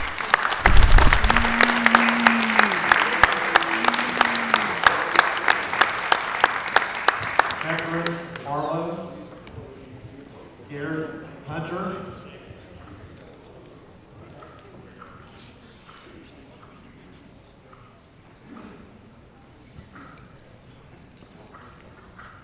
Good evening. My name is Catherine Barlow. I am here to support the Constitution Pipeline. I also want to let people know that we are qualified construction workers who can work this pipeline and many other jobs. We are certified in OSHA as well as other, certifications, and I'm here to support the line. Thank you.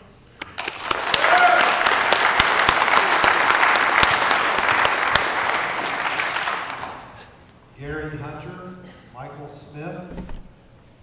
Gary Hunter, Garyhunter.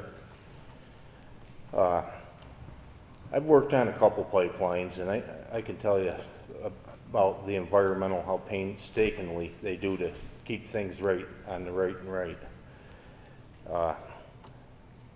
Matter of fact, like the gentleman said before, if you make a mistake, you're gone. They don't put up with it. And on a pipeline, they call that running you off. And they ain't afraid to do it, believe me.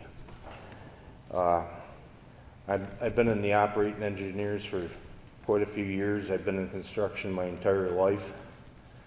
And on any construction job I've had, I've never seen such tight regulations.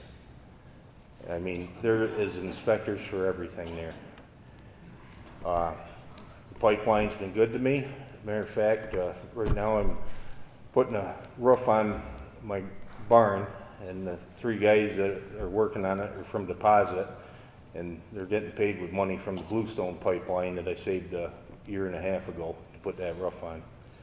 And we need this. I mean, like a gentleman said up there in Oneonta the other night, I don't know what people think we're supposed to do upstate, crawl in a cave and break out the animal skins and put them on to stay warm, I guess. But the fact is, there's a lot of people struggling, a lot of elderly people are struggling that can't even afford to heat their home. We need something up here, and we need it now. So I urge you to approve this pipeline for the benefit of everybody in upstate New York. Thank you very much.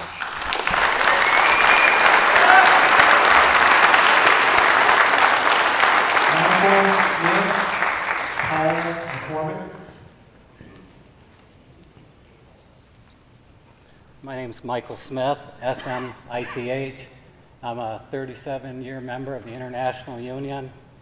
I'm a 29-year member of Local 785. And I want to thank all my brother members and not only the laborers, but operating engineers, plumbers, or whatsoever. And I want to take a minute to address my friend Jeff Sewell. He had a family member die, and I just want to say, Jeff, you're in our prayers. And I'm for the Constitution Pipeline. I'm a landowner.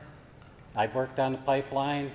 They're the safest jobs I've ever worked on in 37 years of construction. And I want to say, everybody has their own opinion. And the first lady that spoke, and a gentleman just spoke a minute ago, when the Constitution Pipeline goes through and they frack in New York State and they lower your taxes and your energy bills, don't accept it. If you're that dead against it, don't accept your taxes going down. See how you like that. And like Chris Bushnell said, you're using the energy right now, but you don't want something good to happen. And believe me, it's going to happen. They said the casinos weren't going to happen. The casinos are going to happen. It's coming. Why waste time, energy, money? It's coming. It's just a matter of time. And I'm for it. And I know all my brother members are too. Thank you.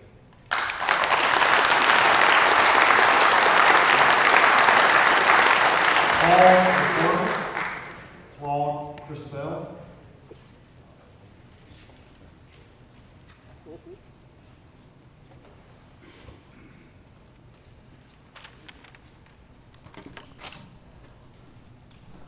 Paul McCormick, Paul-MCC-ORMICK. Paul McCormick, I'm a business rep with Local 158 of the International Union of Operating Engineers. I'm also the Vice President of the Local. I'd like to take a quick moment to thank FERC, the Army Corps of Engineers, and all the other agencies that have been doing their due diligence in the process of the dEIS.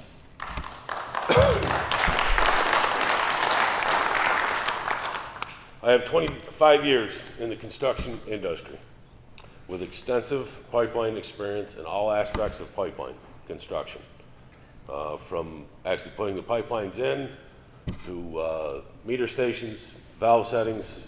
There's not a crew that I have not worked on. I have seen and know without a doubt that this pipeline can be constructed safely and at the same time protecting the environment we all live in. With the extremely stringent regulations that FERC and all the agencies involved have in place, and Williams and their partners will follow. The economic impact will benefit the area during construction and after, with annual tax payments to area agencies that all will benefit from. Also,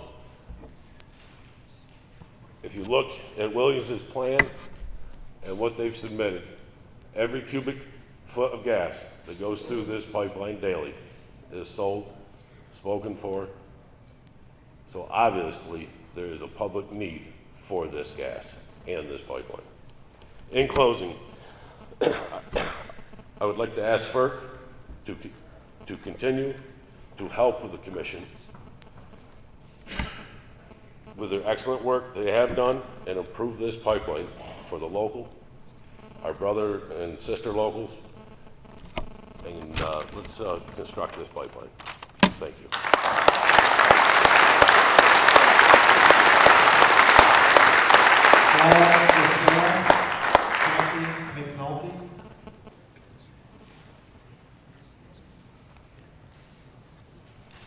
Claude Crisball, C-R-I-S-B-E-L-L,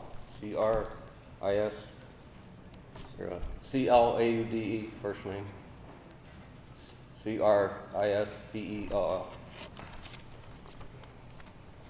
Been a New York laborer for 32 years, worked on transportation lines for New York State Gas and Electric. We had inspectors with us all the time. Our inspectors wouldn't let us start till we got there on our crew. We're buffing the welds and lowering the pipe in. The line went from Watkins Glen to Ithaca, Endicott to Bimington. The line was for supply and demand. It was in the mid-90s. Remember when schools would shut down, factories would shut down when you had a hard winter? Well, that was to alleviate the problem. And it wasn't enough. Another transportation line was planned in the year 2000, the Millennium. That was held up for 7 years. Didn't start till 2007. I hear concerns about hills being too steep, pipes washing out, problems with crossing wetlands, streams, rivers. Those two lines went over a lot of mountains, through valleys, across streams, rivers, went by towns without incident. The pipe is flexible. And they picked that up to lower it in the ditch. It's like a piece of rubber. And you straighten it out and lower it down in, inspect it all. You inspect the pipe probably 3 times different ways. You bore under a lot of streams. You don't even disrupt them. Sometimes you bore under the wetlands and bury the pipe deeper under wetlands and streams. I never seen so many inspectors, DEC people on a job in my whole life.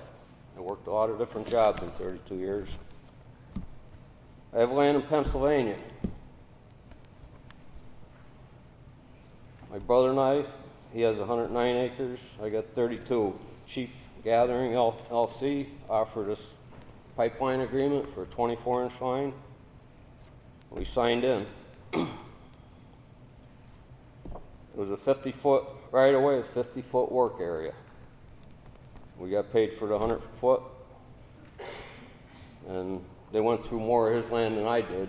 He ended up with $147,000. That paid gonna pay a lot of his taxes for a good number of years.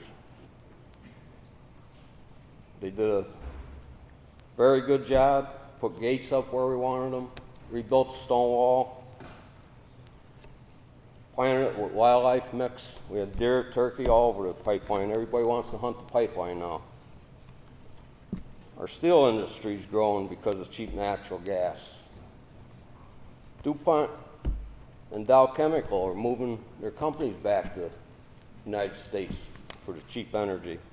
The town of Wyalusing, Pennsylvania, made an agreement with a pipeline company to supply gas to the residents of Wyalusing and to take a pipeline to a commercial zone there to put a cheese plant in. 20 seconds, please. Thank you. Natural gas heats homes, schools, factories, generates electricity, feedstock, and plastics, chemicals, fertilizer, safe and abundant. According to the Department of Energy, Pennsylvania has lowered their utility bills by $1,200 to everybody. Thank you. Great job.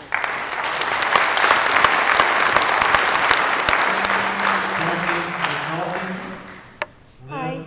Marita? Hi, I'm Kathy McNulty. I live in Sydney, New York. I will address job creation a bit since there's a lot of people who want jobs, and I want to tell them there's plenty of good jobs fixing the aging infrastructure in cities, the pipelines in cities. My daughter works 2 blocks away from 2 buildings that blew up, and 8 people died. There's plenty of jobs for you. You don't need my farm. You don't need to steal it. I do not accept the risk to my family to have my land stolen and this pipeline forced upon me. I have a second daughter who would like to be a farmer. I don't want her driving over a high-volume 30-inch pipeline, and you should not be able to force me to do so by taking my land by eminent domain. Thank you.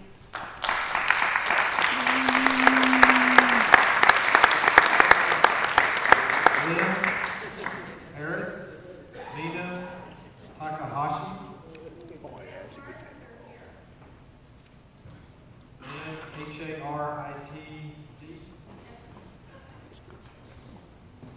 Nina Takahashi.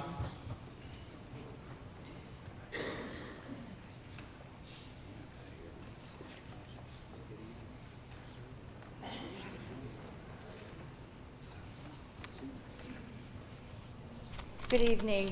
My name is Lynn Hartz, H-A-R-T-Z, first name Lynn, L-Y-N-N. 100 feet. 100 feet to me is where Constitution decided to put the pipeline.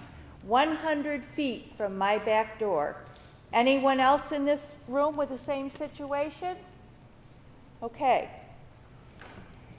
100 feet is the destruction of my future, excuse me, as my beautiful home will be worth nothing. 100 feet could be a whale, a boat, 2 to 3 school buses, an extension cord, or a hose. Imagine how close that is. 100 feet means I can sit on my new deck, watch the construction without using field glasses. 100 feet. Who made that decision that this is the measurement that's okay? Did they even consider the effects of the landowner, homeowner, when locating it so close to a home? Constitution Pipeline is like a dictatorship, taking over land with no considerations for anyone in the way.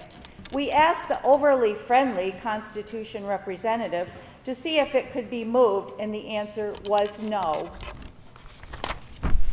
Our house was an investment, many years of hard work and improvements, our dream for the future. My husband passed away from cancer last September, so now it's just me struggling with what I should do next. Maybe I would like to sell and downsize someday, but my choices will be limited because the house and adjacent land will be worth nothing.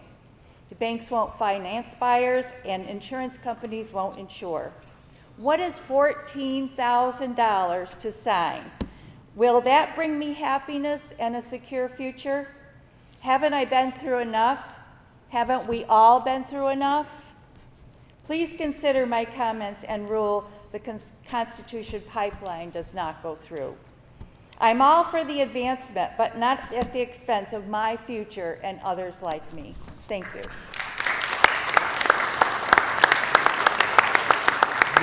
Takahashi, Heriberto Rodriguez.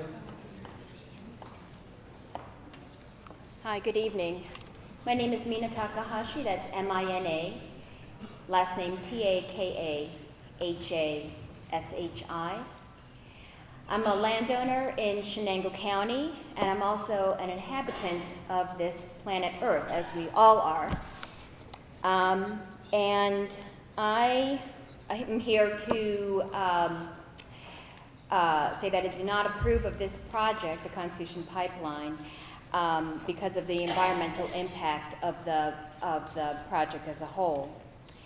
My understanding is that this panel is here to take comment and to evaluate whether this project is in the public interest, and also to evaluate the environmental impacts of this project.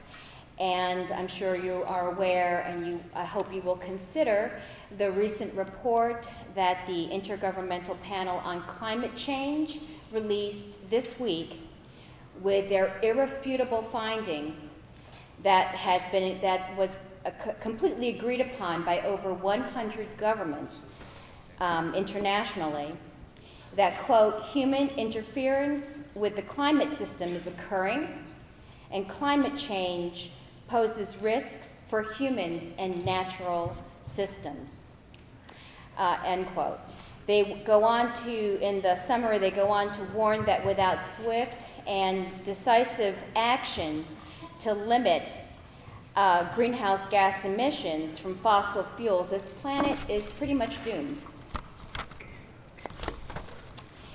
The methane emissions from oil and gas production and distribution via pipelines is a major contributor to methane emissions.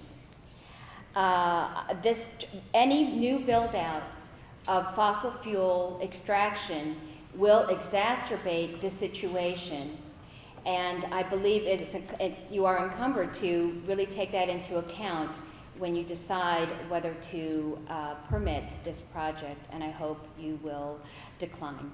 Thank you very much. Roberto Rodriguez, Abby Camper. Hello, hello. My name is Heriberto Rodriguez, Heriberto, Rodriguez, Rodriguez.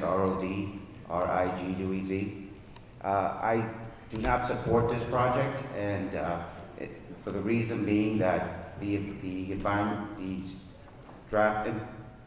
draft environmental impact statement doesn't address all. I mean, this is a pipeline that goes 124 plus miles and is 30 inches long. And it doesn't address all the compressor stations that are going to be needed to push this gas, all the hydrators. So this is, to me, an incomplete draft statement. And that reason alone, it should be looked at and even maybe denied, because this has to be considered as a full project. Because if it's considered that way, I don't think it would pass. So what I see now is they're trying to put the cart before the horse, is putting in the pipe. And that is going to lead to, it will lead to fracking. It will lead to other things that we don't want.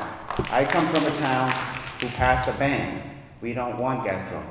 There's a majority of towns up here in upstate who don't want it and know and have educated themselves on the dangers. And another thing is you can't mitigate this. Once the pipeline goes in, the companies, for years, they really don't maintain these pipelines. So there's no mitigation on this. I mean, how can you mitigate something that an accident can happen and you can't control? So I say, please do not pass this pipeline. Investigate all those compressor stations, everything that deals with this pipe before you approve this pipeline. Thank you. Abby Timber, Mike Grossman.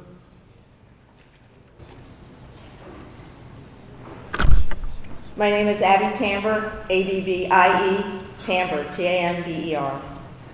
I agree with my friend over here. I think he was very well said. But I'm concerned about the wetlands and the water. There's a difference between a manicured environment and a natural habitat. There's a difference between a 30-inch pipeline and an 8-inch pipeline. We know about climate change. This is a direct impact on the environment. We can prove the directness. No industry sets out to create a disaster. Ask Exxon about the Valdez. Ask BP about the oil rig in the Gulf of Mexico. Ask Daiichi about the nuclear power plant in Japan. Nature can create its own disasters. Hurricane Katrina, Hurricane Isabel, Tropical Lee affected all of us locally. A mudslide in Washington is also an example of a natural disaster. No matter how well regulated an industry is, no matter how well one plans for a disaster, human errors happen. Accidents happen. We don't know what Mother Nature has in store for us in the future. Are we truly protected? Why are we opening our doors? I hope you don't pass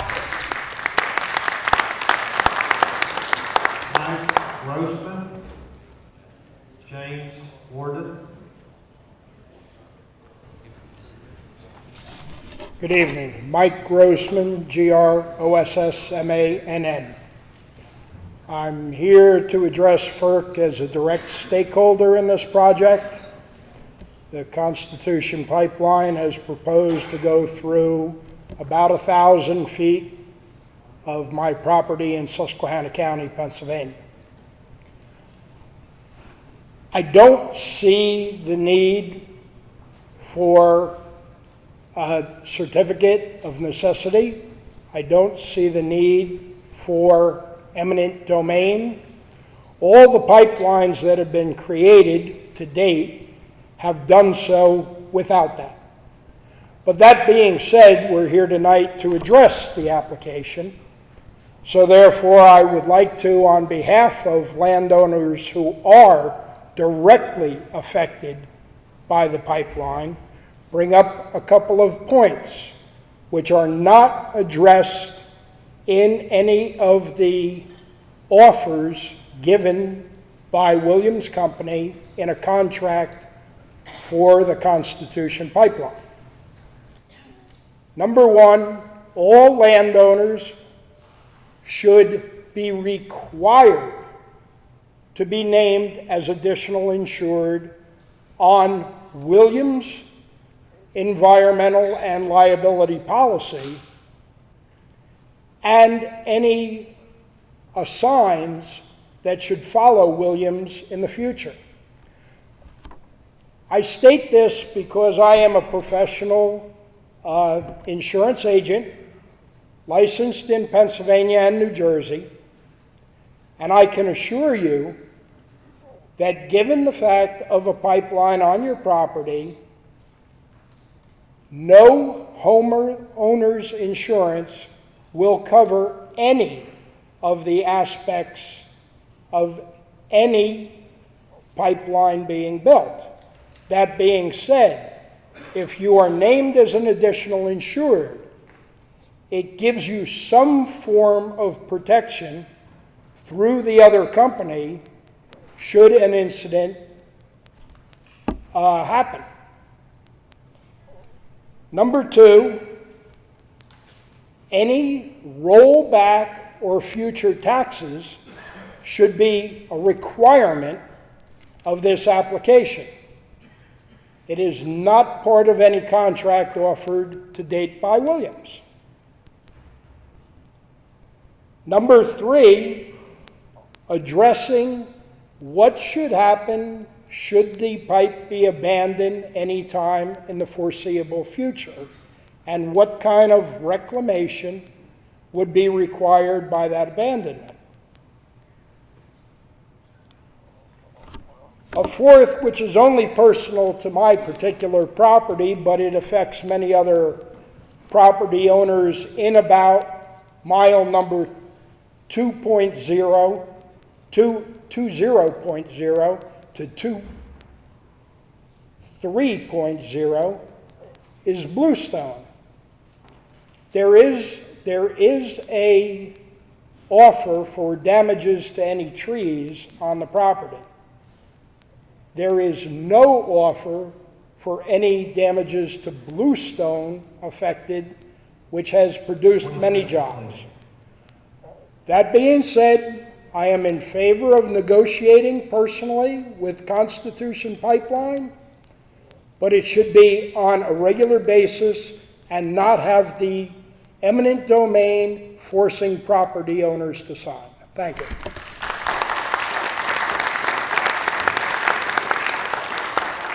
James Warden, Dolores Nabinger,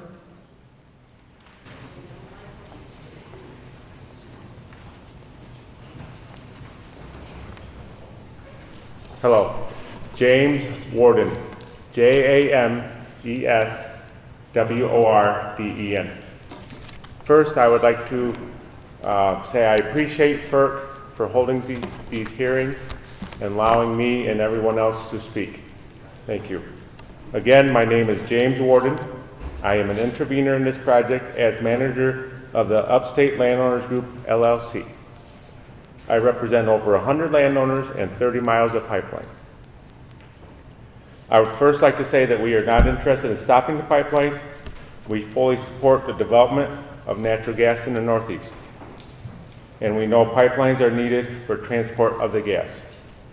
The purpose of the ULG is to educate and negotiate a fair price for landowners who have the proposed pipeline going across their property. We have been involved in the process since the beginning. We have been in contact with Mr. Kevin Bowman, who has been excellent, and we would also like to thank FERC for giving us the opportunity to be involved in this process. Since FERC has been very receptive to our group, we are sharing some thoughts. We have demonstrated a commitment to cooperate in working out issues to get this project done since the beginning. We have been working with the Constitution Pipeline Company on many issues, including a right to survey agreement and the pipeline easement. While nothing with the Constitution has been easy, we have been able to work out most of the issues needed to get the necessary paperwork for the project to be completed. Now, we are only looking for fair compensation for our work. There is a standard set for pipeline easement value that is far off from the Constitution's current offers. It is interesting to note that a company that did set a local price standard sold the pipeline to the parent company of the Constitution, Williams LLC, for many times the cost of installation. The easement percentage cost of this line dropped by the same multiple, and in essence, the landowner received a far lower payment as a percentage of development cost. In a way, Williams has already accepted that standard and is currently obligated to the landowners involved with that line. The difference is that pipeline development company did not have the option of eminent domain, which Williams has with the Constitution line. Also, the capacity of Constitution Pipeline is significantly larger, meaning the profit potential for Williams is greater, while the current land easement cost offer appears to be far less. Eminent domain does not consider the overall value impact to a landowner's remaining property. Constitution is also pushing for a permanent easement and not limited number of years as in the previous pipelines agreement. I know that the purpose of FERC is to mostly protect the environment and to approve financially plausible infrastructure projects. We believe FERC is far less concerned about the compensation. When FERC issues a certificate to the Constitution, you are giving them the right to take the landowner's property by the right of eminent domain. And that is taking away our ability to negotiate a fair price. Constitution has not yet responded to a reasonable offer from the ULG, which was sent per their request. Again, I would like to state that we are not interested in stopping the pipeline, but my purpose here is instead to formally ask FERC and the Commissioner to not issue the certificate to the Constitution Pipeline until they reach an agreement with the ULG. Thank you very much. Dolores Nabinger, Everett Wood. My name is Dolores Nabinger, D-O-L-O-R-E-S, Nabinger, N-A-B-I-N-G-E-R. I'm here for two reasons. First of all, I'm the supervisor for the town of Bainbridge, and I came here to express to the people that way back in May of 2011, Bainbridge was approached by Leatherstocking for a franchise agreement, and our town board, just a little bit nervous. Anyway, Leatherstocking gave us an application for a franchise agreement granting permission to provide natural gas to the village and parts of our towns of Bainbridge. Our town had a public hearing back in 2011, and we had discussion and public hearings, and our town board voted unanimously to pass the resolution to grant this franchise to Leatherstocking. And we know that with this Constitution pipeline, that would help Leatherstocking, help our little town and village. I come to you tonight on behalf of the entire town board and want to express that we feel that there is a great need for the distribution of natural gas in our area, and the Constitution pipeline will make this happen.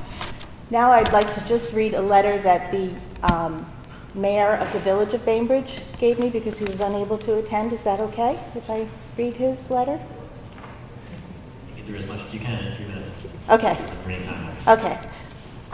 Regretfully, a previous commitment prevents me from attending this very important comment gathering meeting. However, I would like to inform those who may not know that the Village of Bainbridge Board of Trustees on July 17, 2012 adopted a resolution approving a franchise agreement with Leatherstocking to provide natural gas service in the Village of Bainbridge, should it be made available. After due diligence, including meetings with the gas company, review by our village attorney, board discussion, and public hearing, which produced no opposition, the board voted unanimously to adopt said franchise agreement, stating that it was in the best interest of the village. I'm certain there will be many comments regarding the benefit of bringing natural gas to our area at this meeting, and I hope the discussion stays civil and respectful and deals with the distribution of natural gas, not the product of same, as the intent of this meeting. Respectfully, Philip Darner, Mayor of Bainbridge.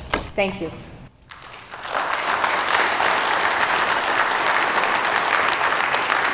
Everett Wood, John F. Colley.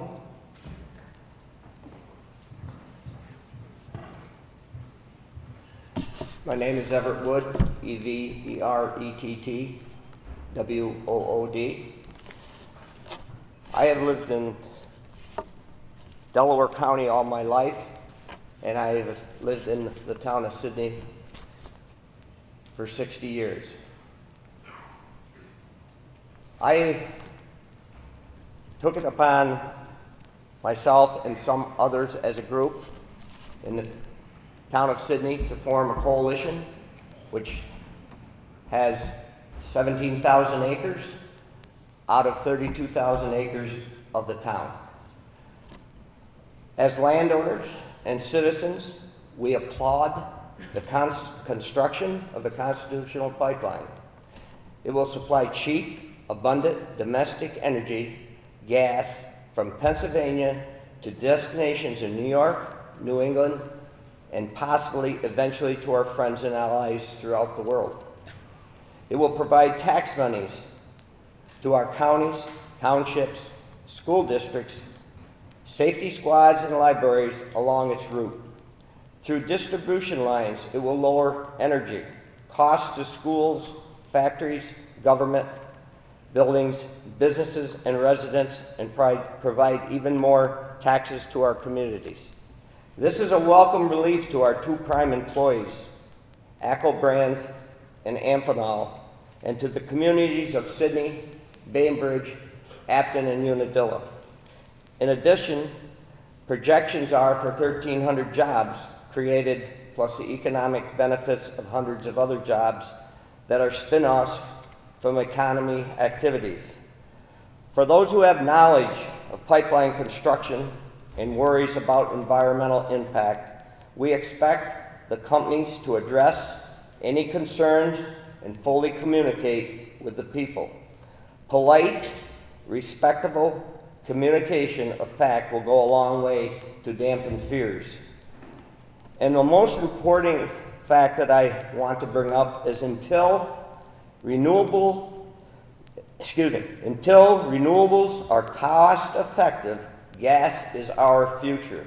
We want our oversight agencies equipped with strong, appropriate regulations that are strictly enforced. We look forward to the Constitution Pipeline as a beginning step in the renewal of our communities. Thank you.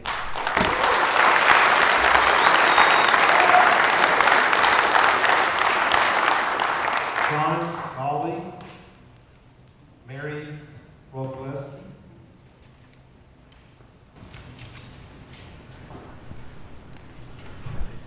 It's right in that corner. We got one on 2 bars right now.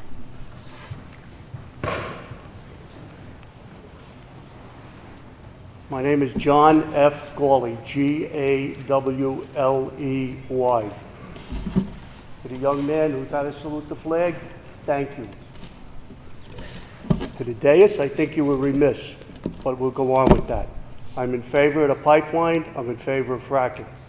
I'm a property owner up here and have been for 45 years. I drove up from Queens today to talk to you. The people that are opposed to the pipeline or anything else, you're entitled to your opinion. The rest of us are entitled to our opinion. Pipelines have crisscrossed this nation for years.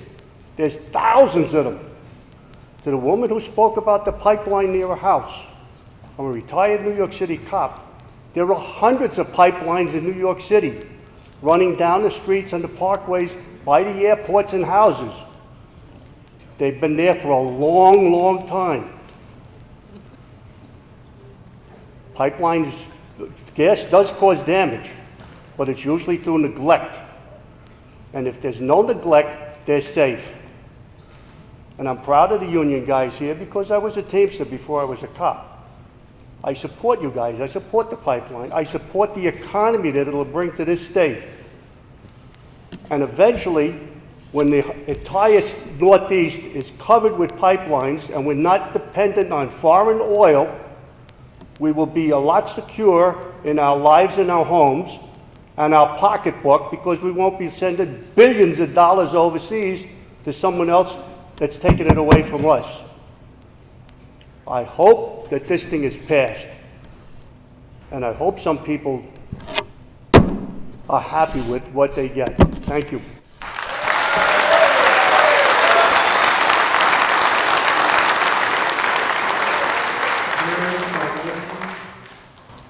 Kim Michael.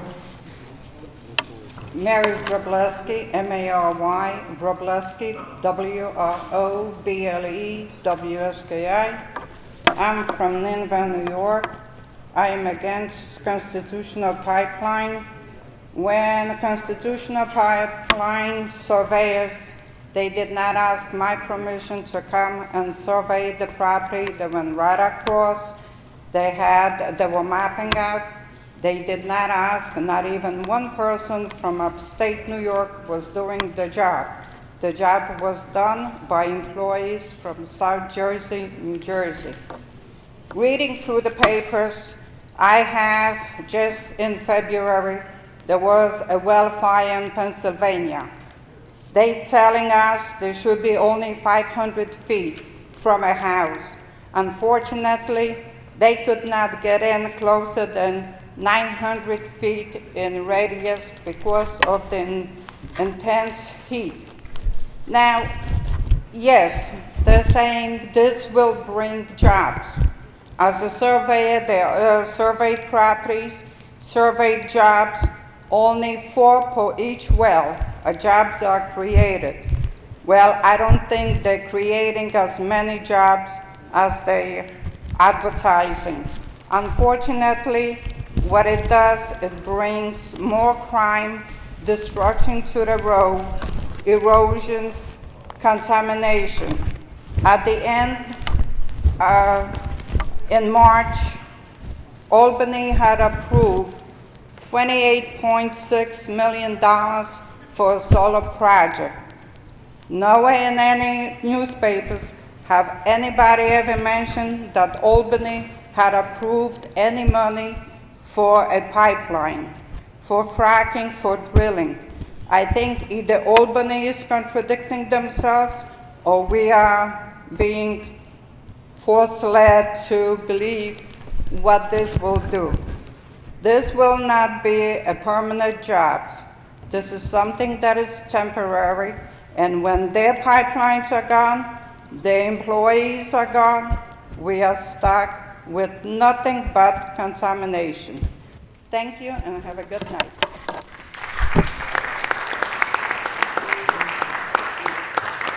I'll share the first name, Kim Michaels. Thomas Collier. Hi, my name is Kim Michaels, K-I-M-M-I-C-H-E-L-S. And actually, I just wanted to provide you with some petitions of people who, some are people who are opposed to natural gas drilling. That's what some of the petitions are on. Some are on both pipeline and gas drilling.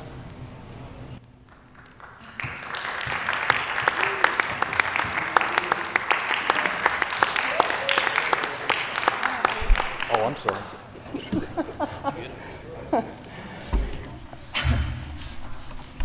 One of the things that I wanted to address was actually a friend of mine, her husband works for Amphenol, and I've heard a few comments on that issue. She told me that when her husband came home from work the other day, he was told that all the employees were being invited to a dinner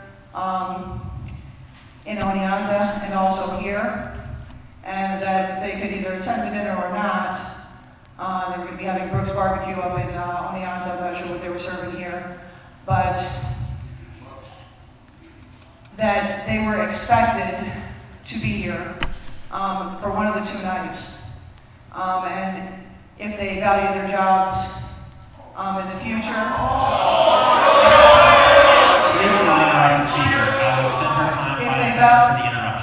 if they valued their jobs in the future, especially with the building of this new plant in Sydney that FEMA apparently helped to build, they would come down here and back up the pipeline. And I'm just asking everybody to be honest. Did Amphenol or your union leaders provide you with the signs that you have here today? If that is the case, would you raise your hands and the t-shirts? I'm just asking you to be honest. I am both an anti.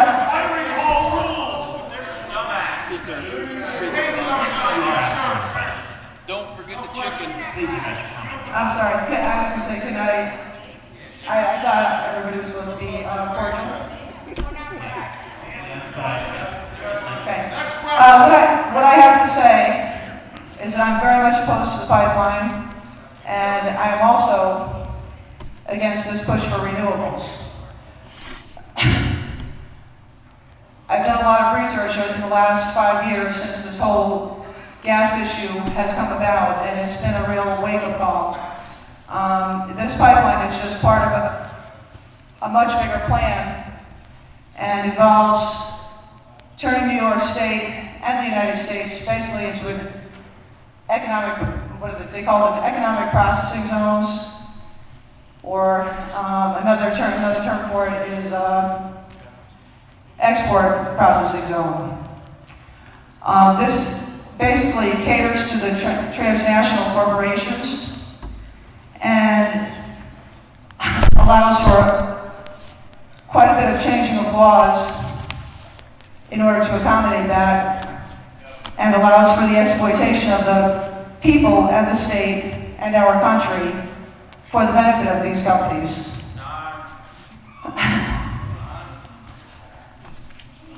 Just to give you an example, and actually I would also like to add, the economy that Cuomo was putting into effect bears a very frightening resemblance not just to these economic processing zones, 20 seconds, please. but also to the economics of fascism as practiced in Nazi Germany. And if you don't believe that, all I would ask is that if you go online, look up the economics of fascism, look up export processing zones. Please conclude your comments, ma'am. And just one final thing, everybody's talking about the economics of this. I just want to mention one last thing. Take a look at the natural gas infrastructure act. Take a look at the natural gas infrastructure act.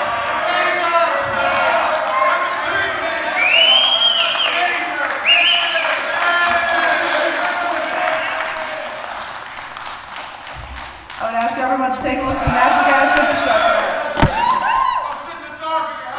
Don't forget your pocketbook. I don't want people to know about that. We're going to take a 5-minute break.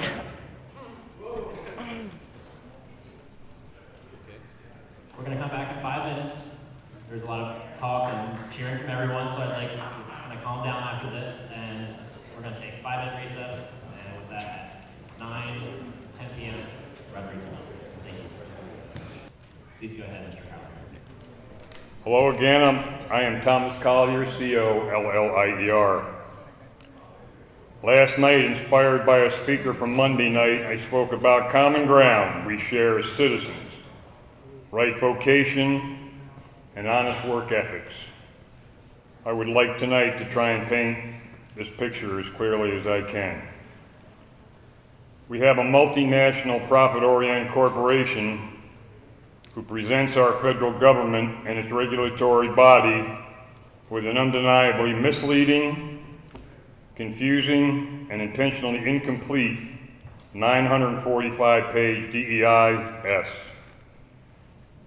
This is the personhood whose presence in all of these meetings is this lawyer-written plan for how it will take our community's land for profit, legally, according to the law it wrote.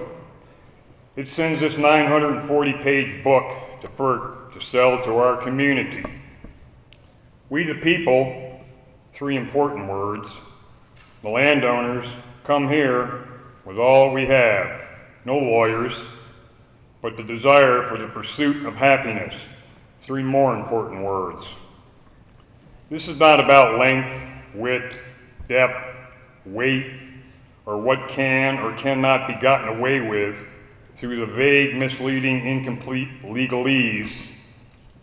This is about citizens, brave, honorable people up against the personhood of the Constitution Pipeline Corporation, bribing their way into our towns with grants, arrogance of material delivery before any permits are issued, and of course, bullying. This we know is blatant corporate crime. This is not so much about the material plane, this is about a higher plane, about the heart and soul of real people, not about corporate criminals who you would not trust to take your daughter to the prom. Do good work, FERC. Thank you again.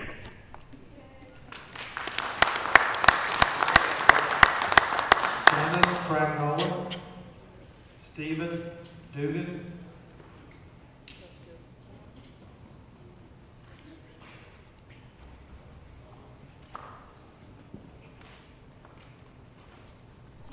My name is. Sorry, Janice? Go ahead, sir. All right. My name is Stephen Dugan, and that's D-U-G-G-A-N. My mother works through Labor's Local 785. As Steve Payne said earlier, all laborers are required to have an OSHA certificate. Part of OSHA is environmental safety. And in order to work the pipeline, you have to take courses such as hazardous waste. All pipeline workers are certified in these courses. The food and beverages and the t-shirts that you see tonight They were all paid for by union dues. That'll be all.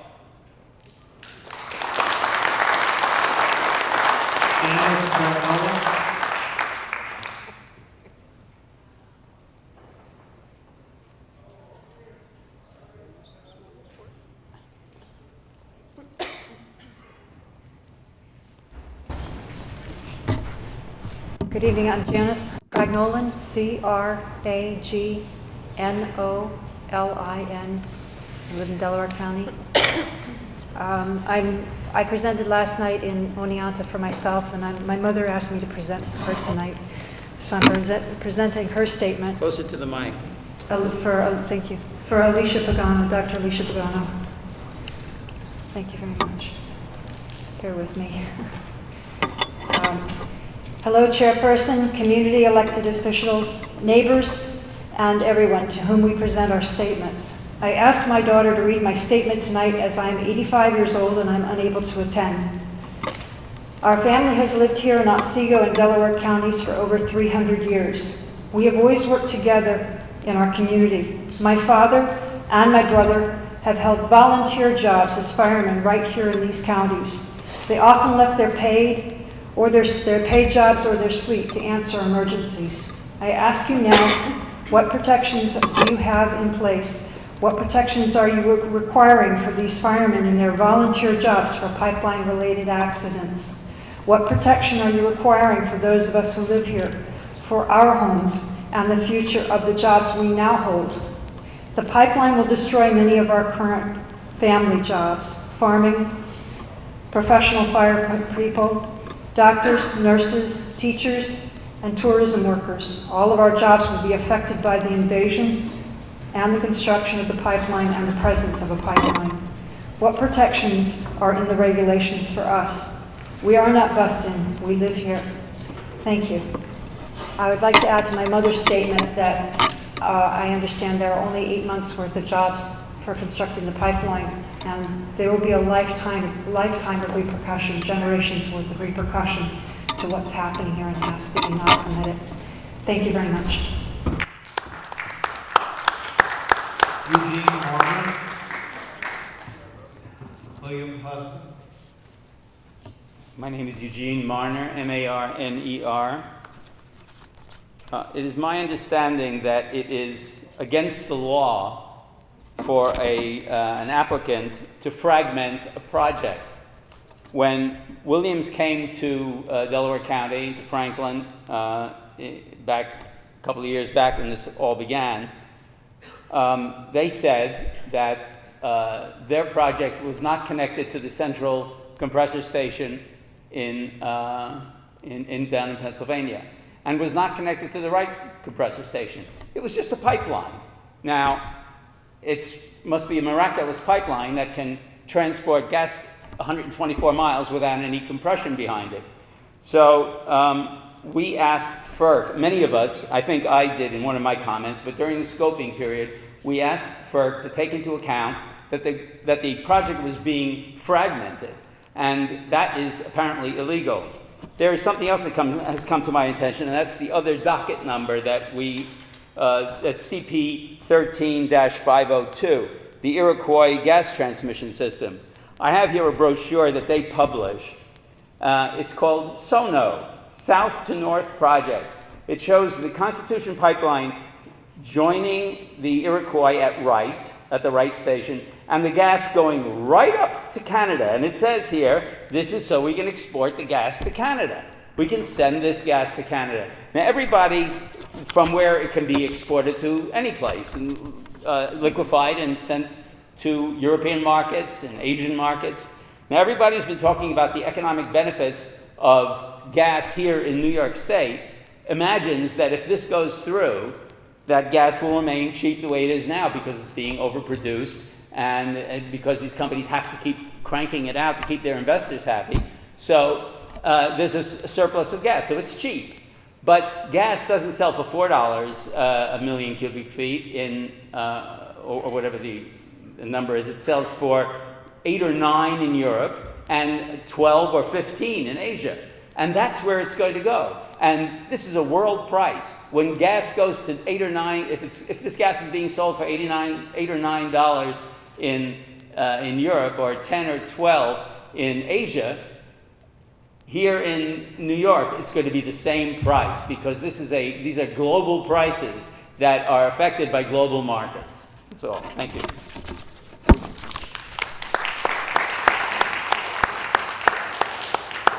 William Huston, Vera Scroggins.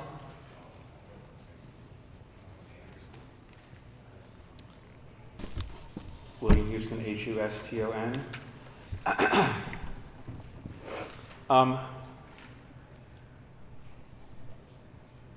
Okay, so we've been hearing a lot about, I just want to, before I get into the substance of my comments, I just want to talk about what just happened, and we've been putting up with this for the last 3 days. They bus in these union people from 80 to 100 miles away. Yesterday there was one bus from Newburgh, New York, and another bus that came from Rome. Rome is 80 miles from Oneonta. Newburgh is 125 miles. It's down by Poughkeepsie. These guys are being bussed in here from a long ways away to bully us and to take the time from legitimate interveners to make legitimate comments on the dEIS that are substantive in nature. And these guys have one thing to say: jobs, jobs, jobs, and economic benefits. I'm going to talk about some of the economic benefits here. First of all, I made a mistake. I quoted somebody from the Monday hearing that there were actually only going to be 7 permanent jobs as a result of this pipeline. That was an error. I actually looked it up in the dEIS this morning, and it's 5. So all you guys in the orange shirts, this thing is going to produce 5 permanent jobs, and you all are getting played. You all are victims just like we are. And what I want to tell you is that we've been bullied by these big guys in orange shirts for the last 3 days, and I was just threatened, and I just made a police report, and I don't know what's going to happen. This guy said, "You better hope I don't follow you out of here." We shouldn't have to put up with this. Let's talk about the economic benefits. We've heard quoted repeatedly tonight that there's going to be $13 million of property tax benefits due to this pipeline. Keep in mind that there's not going to be any revenue from the gas being transported through the pipeline. That's 100% the profits of the midstream company, which is Williams. Let's talk about the $13 million. 2.1 from Broome County, 1.3 million Shenango County, 4.9 million Delaware County, 4.4 million Schoharie County. Curiously, Susquehanna County isn't listed. I wonder why that is. I don't know. But anyway, it comes out 12.7 million. Let's call it 13 million. So what they're paying taxes are on the right-of-way that they lease, right? So that has value. Well, what's the value of that? Well, it's whatever, if they lease 1/10 of your property, the value is 1/10 of your property taxes. That's what they lease it for. That's what they pay for. That's the assessed value. Do you see what I'm getting at? People are already paying taxes. Instead of me, the property owner, paying taxes on that little strip of land, now it's Constitution that's paying taxes. There is zero net income. This $13 million is false. It's a lie. There's going to be zero property tax benefit from this Constitution pipeline, and there are innumerable environmental impacts from this, which we've been telling you about for the last 3 days. And I hope you've been taking good notes and you take it back to the commissioners. This application is defective. The applicant does not deserve a certificate of public convenience because of their atrocious compliance record, 20 seconds. Environmental and safety record. You need to withdraw. FERC is not doing your job as lead agency implementing the National Environmental Policy Act. Take this thing back and throw it in the shredder.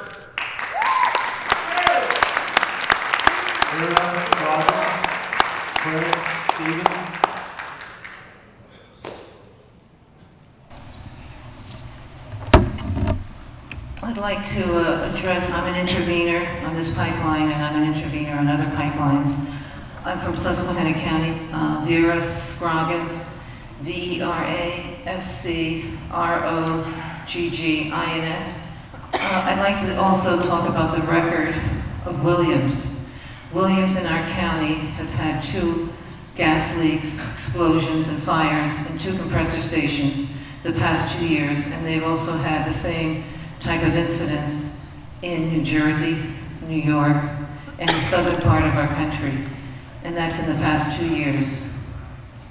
Also, the Cabot Oil and Gas that is supporting this line has, up to this point in our county of Susquehanna, 540 DEP violations so far, and millions in fines.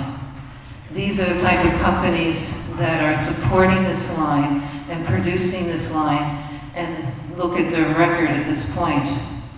We have hundreds of miles of pipelines in our county. We have over 800 gas wells, and our property tax at the most has been 1 or 2% reduced the past 2 years after 5 years of drilling. And if you can compute that on your taxes in New York, you'll see what kind of a savings you're thinking you might be getting of 1 or 2%. That's after 5 years of working in our county. And I'd like to also add that a lot of the workers on the pipelines in our county were out of the area, out of the county, out of the state, coming from a long distance, and they didn't use many at all of the local people. I also heard complaints from the unions in our county for the welders, and they felt that they didn't even want to work for Williams because of the conditions of this company and how they treated them and what they offered them. So unless you have a guarantee from your unions that you're going to be working, I wouldn't count on what kind of jobs you might get and how many will get it. At this point also, we are dealing with environmental impacts of all kinds, because when they do the pipelines, they're cutting through 100 to 150 foot swaths, and we're getting a lot of lumber being cut down. We have the most lumber we've ever seen in decades in our county, and the price of lumber has plummeted because of the increase in lumber that we have. So you're opening all these areas, and then the runoff, the sediment runoff, is the most that they're seeing in our waterways. This is not something good for the future of our ecosystem. Ecosystems also that they're opening up in the forests, that they're breaking up and cutting through all kinds of breeding and birds and everything else that we have is throwing off our ecosystems when you're talking about all these pipelines. Because this is not going to be the last pipeline that will probably be coming into New York. We also have compressor stations every 2 to 4 miles on our pipelines, and dozens of emissions. We're talking about a dozen different toxic emissions by the tons from each compressor station. And we are having all kinds of complaints, health impacts. Besides the noise, then there's the health impacts. And I know that these people who are working, who are the unions, they care about their families. They also care to make sure that things are good for everyone. Please consider the Pennsylvania people, what we are going through with the water contamination, the air contamination, because of this whole industry. And think about us too, that we have to be fracked even more than ever, as we have to put all the gas that's through this pipeline, and it has a high radon content also. We have high radon in Marcellus, and you'll be having high radon in the gas that will be coming through to the whole area. Thank you very much.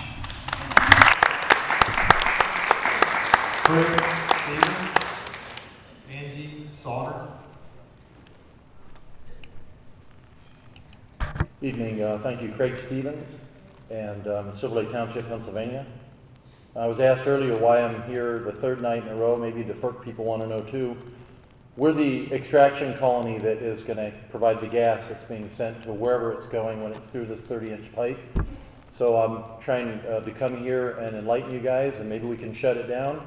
We'd like to figure out what all the problems are with our water and air quality issues where we live before we send the problem up to New York State. My mom's from Oswego, so I have a stake in New York too, at least as a 5th-generation New Yorker.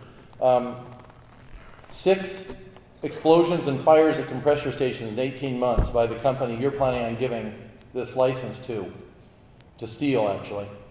FERC, we the people of the United States of America are demanding a federal investigation into these incidents along with hundreds of others occurring nationwide, including Class 1 rural, which allows for no oversight except by the company that operates the systems. The lack of oversight is a public health and safety hazard. If this were aircraft falling out of the sky, we'd be shutting down airlines and grounding the types of planes involved until we were assured of their safety. But instead, we watch as these incidents occurred more frequently. The federal, state, county, and local governments, regardless of classification of their area, must retain jurisdiction on this type of infrastructure to actively safeguard and prevent dangerous accidents like those from happening when companies themselves are left in charge of them. The constitutions of Pennsylvania and the United States of America do not allow the citizens to be put in danger from avoidable, potentially fatal incidents that are occurring on a frighteningly regular basis, and to allow such would be a dereliction of duty for any official or emergency responder anywhere. My father spent 63 years in the Civil Air Patrol and specialized in emergency management. Would never have tolerated this frequency of issues from the same type of equipment, let alone the same company, without demanding full accounting and responsibility being taken for it. The company Williams is operating hundreds of these stations and thousands of miles of pipelines across America, and regulatory authorities should be treating each incident as unacceptable. And 6 and 18 months is a pattern of issues that should be considered systemic in nature. You're all put on notice that the citizens who have empowered you and the taxpayers who foot the bill demand immediate answers and actions. Any lack of action or regard as a dereliction of duty should result in immediate resignation or removal from office by your bosses, we the people. I'm just reading the news. Just Google Williams and you'll find that they're very interesting things with all the problems they've had. The workers were welding a portion of a non-active pipe at the compressor station at the time of the explosion. About 7 p.m., emergency responders, including firefighters and ambulances, rushed to the scene. Mayor Jim Leonard said he will ask the Federal Pipeline Hazardous Materials Safety Administration, which regulates the pipeline safety, to investigate. The fire started at the facility early on Monday. It was followed by an explosion in one storage tank, said Ed Dunbar, a captain with Benton County Fire District Office. Residents, guys, if you're in the orange shirts, these are all the people they put into jeopardy. I mean, come on, they don't care about you. When you get blown up and burned, there is no care by Williams, so hopefully your union will take care of you.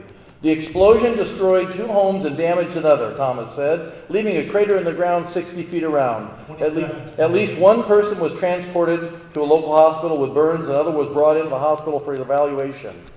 I'm going to end it again like I did last night. Scariest thing ever heard is we're from the federal government, we're here to help. So I'm going to call FERC. Fires, explosions, rights trampling, Constitution abusers. Thank you.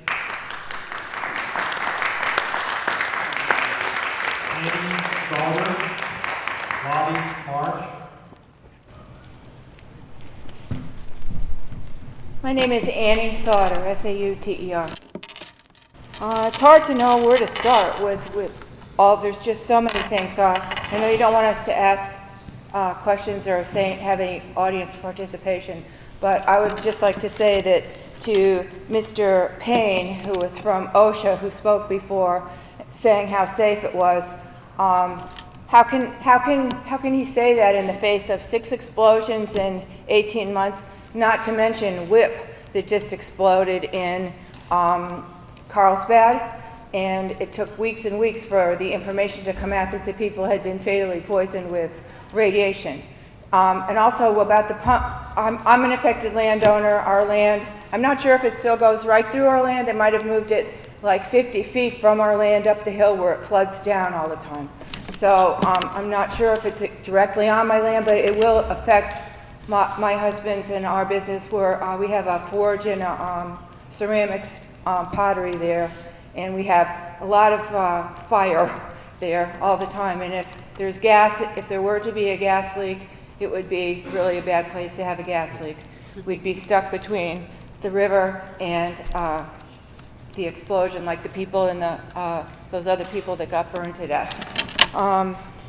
Let me see. The other thing is talking about how there's going to be economic benefit. I've lived downwind from a compressor before. I didn't live here my whole life. I've lived all over the place. My husband is a veteran, U.S. Air Force medic veteran, and he has damaged kidneys from exposure to TCE from a Superfund site that used to be called an air base, the last one he was at. I forgot what I was going to say. And as far as automatic cutoffs, the guy, Mr. Marsh, was speaking about how they were going to put in automatic cutoffs. Even if they put in automatic cutoffs, I know WIP had automatic cutoffs too, which they originally said cut off before any pollution made it to the surface. And then it turned out, well, maybe there was a minute, well, maybe there was 5 minutes, well, maybe it's still leaking out plutonium and uranium all over the Southwest. And as far as the gas having radon in it, do you really want gas with radon in it pumped in to heat your schools? I mean, we know we have radon around here. You go down in your basement and you take a Geiger counter and it just starts clicking away. And when they take that gas up, if it has radon in it, and then they burn, the closer it is, I mean, it comes into your school, then they're going to burn it in there. What's going to happen with that? Do you really want pipes, hot pipes, literally hot pipes in your kids' schools? And talking about economic benefit, that was what I was going to say before. The economic benefit, yeah, well, maybe it'll make however many new jobs in your town.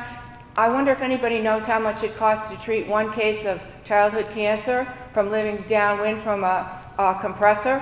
When we lived downwind from a compressor, every time they released it or vented it or whatever they call it, people would sit around there in the desolation of what was left of Pawnee Rock, Kansas, after the oil and gas left, and they'd say, oh, it smells like money. And then you'd drive into town with a stink of methane every 20 feet, and then you'd go into the 7-Eleven or whatever, the Sonic, and on every counter there would be a canister with a bald kid begging for quarters to pay for their cancer. Please, don't do it.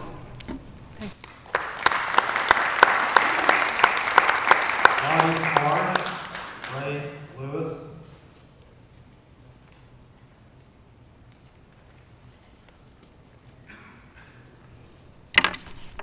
Hiya.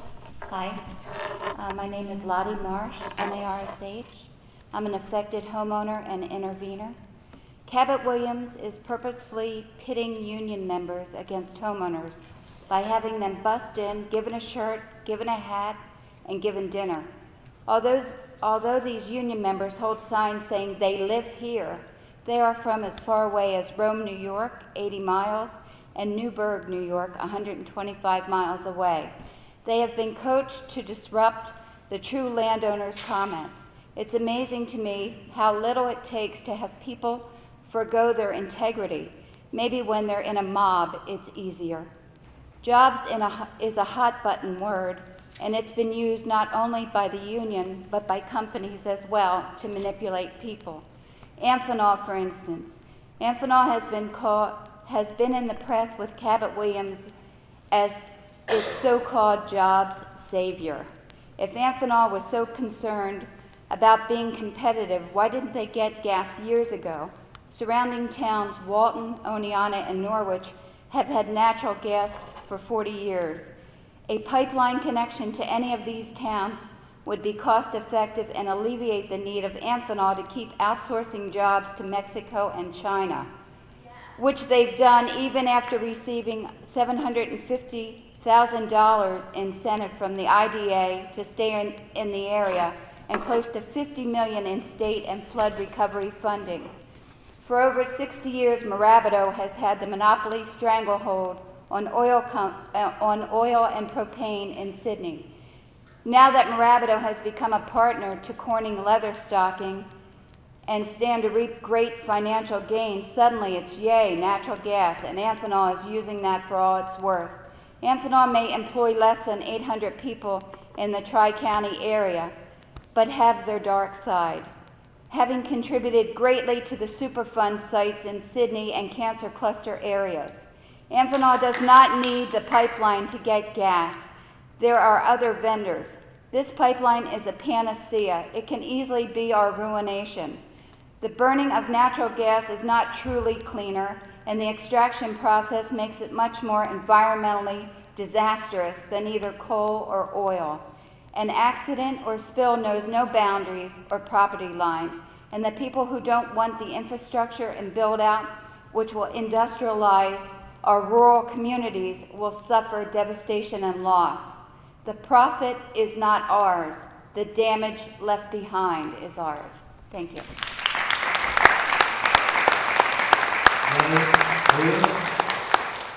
Stephen Stoddard.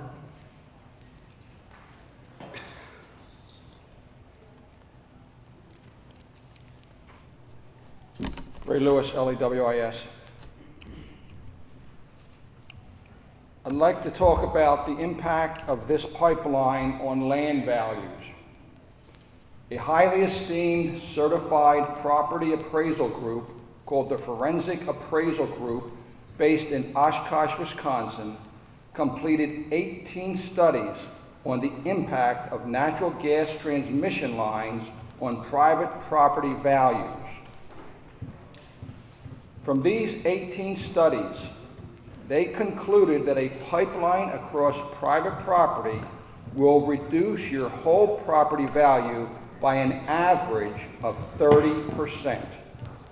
Therefore, if your property value is $500,000, putting a pipeline through there drops that value to $350,000 immediately.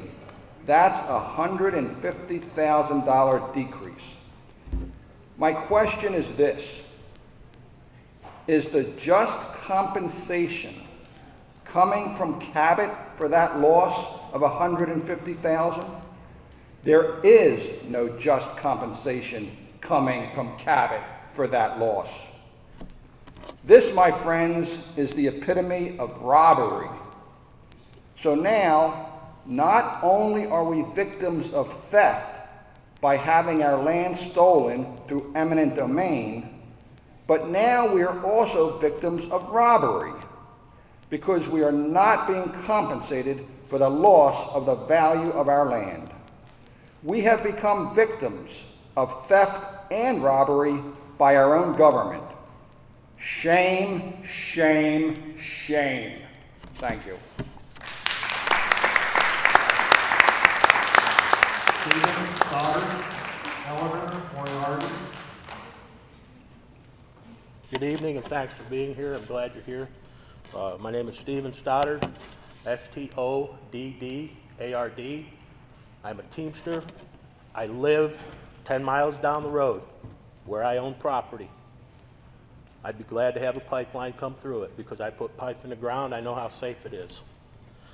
I'm a 40-hour hazardous waste operations certified, 8-hour HAZWOPER refresher course, OSHA 10 construction, 8-hour forklift safety, HMIT train the trainer. That means I train people in hazardous waste and hazmat. That's my job, part of it. Also 8-hour transportation security. This is just some of the training that I have to go through in order to do my job, which right now I have to travel sometimes up to 1,500 miles to go to work. And when I do that, I'm incurring another $3,000 a month in living expenses because I have to leave a state where I'm paying taxes, property taxes, school taxes, and income taxes, because we can't have our own work here. I don't like eminent domain, but where would be we wouldn't be anywhere without it. We wouldn't have a railroad, we'd have nothing. On one hand, eminent domain steals property.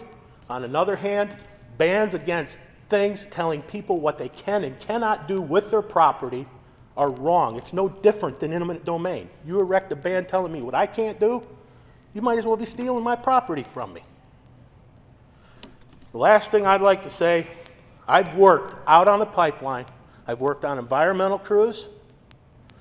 I've also worked with FERC inspectors on site, and I know how hard they work to keep us in line with what we're supposed to do. I know how difficult sometimes it is to do the work that we have to do to keep the environment as safe as possible. It's not perfect, nothing is. The gentlemen that are recording this meeting do not have my permission to use anything I have said or my images on the internet, and that's final. Thank you very much. I appreciate you being here. You're going to be on YouTube tonight. You'll be soon. Eleanor Moriarty, Barbara Loeffler.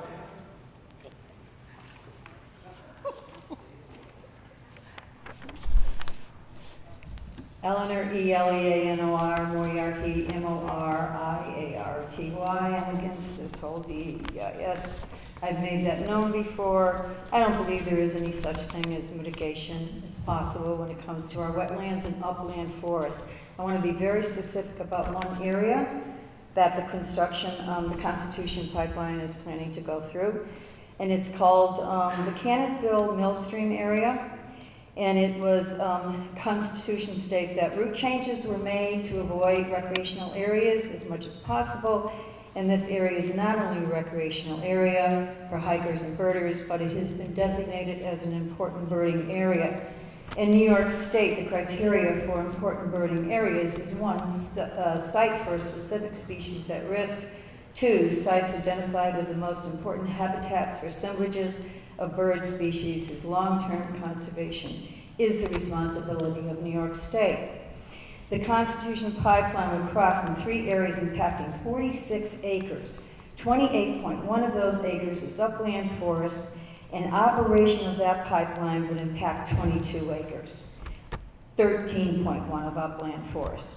The fragmentation of forest is well documented, of forest habitat will impact negatively upon the neotropical migrants, the wood interior species, increasing the risk of predation. The population benefiting from fragmenting forests are small, and in particular, which you always hear about, the golden wing warblers. They have received numerous grants and funding from the federal government to work hand in hand with farmers to reconstruct the habitat that they breed in, if indeed they can breed. The area of Cannonsville Millstream is further the breeding and nesting area for the bald eagle, the bird that was brought back from through dedication from near extinction many years ago.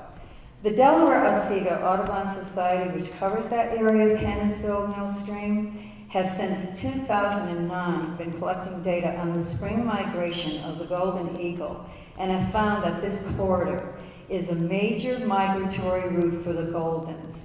And they have recently, through a research project, have begun to collect data that there's possibility those goldens are overwintering in that area. The dEIS has noted that the bald eagles is there, but there has been no mention of the golden or other risk species.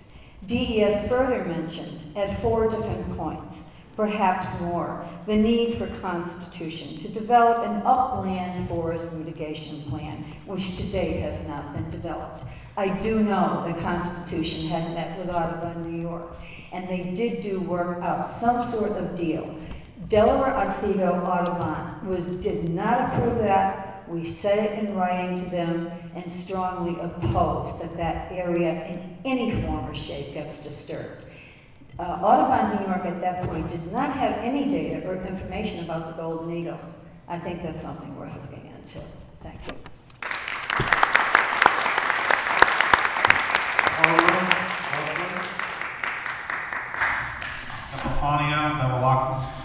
Barbara Loeffler, B-A-R-B-A-R-A, Loeffler. I have several things I'd like to comment on.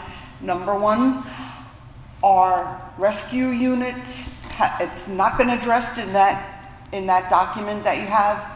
We're also part of the environment, the human being, and the rescue units that we have now are pressed to the max. If there's industrial accidents, they don't have any plans in there for their union people who all just went home because they got to get home and get up for work tomorrow, even though they have no jobs.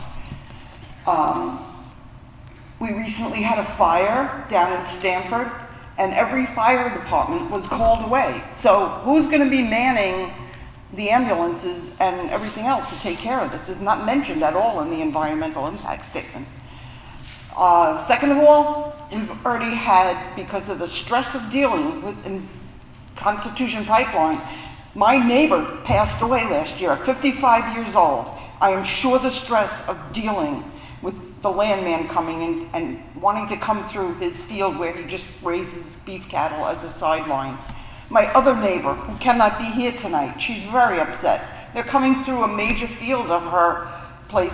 Her blood pressure went so high, she had to go in the hospital and have stents. So people are having these physical things going on. My own self, my blood pressure is so high, I have to take extra medicine just to come here. I'm sure those guys would be very happy if I had to get carted out of here in an ambulance.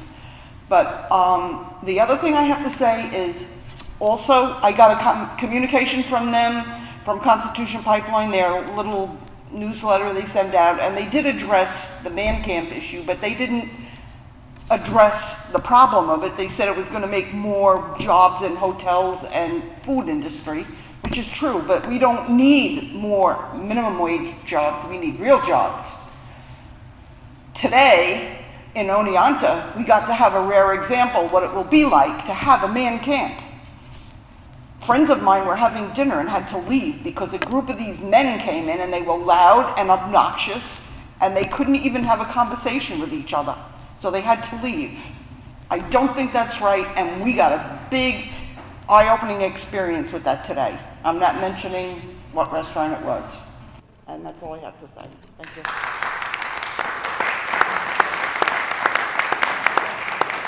Epifanio Bevilacqua. Linda Bevilacqua.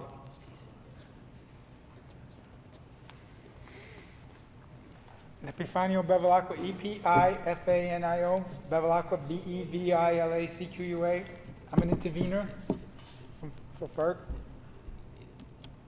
It's a shame to see what's happened to my near communities and neighbors. Some people don't even know what's coming. They don't even know what's fracking. They don't even have cousins in Pennsylvania that didn't even know what fracking was until I told them a year ago. You know, people are not even aware of what's going on, and there's a lot of radon. And like Sandra Steingraber said, anytime you move anything and you disrupt anything, eventually it goes up into the air, and when it rains from the cloud, it comes back down again. And uranium will come back down. So you're going to get it in all your food. So I don't know where you're going to get our food from. I'm worried about my grandson that's only 2 months now. What kind of environment is he going to be able to live in? So we got to look for next generation and next 6 generations now. What are we going to give to next generations? That's what I'm worried about. I've seen people in deposit at forums with Constitution. Oh, I won't be here. But what about your family that you're going to leave behind? Where are you going to leave them? Is that a future with your radiation, no food? And I saw something else on the internet that the bees are dying out, and you need them to pollinate your food. No. If you can't pollinate food, food isn't going to grow. So where are we going to get our food from? We're going to start eating each other like picattables? You can see how it gets here just over a Constitution Pipeline. Imagine if they can't eat.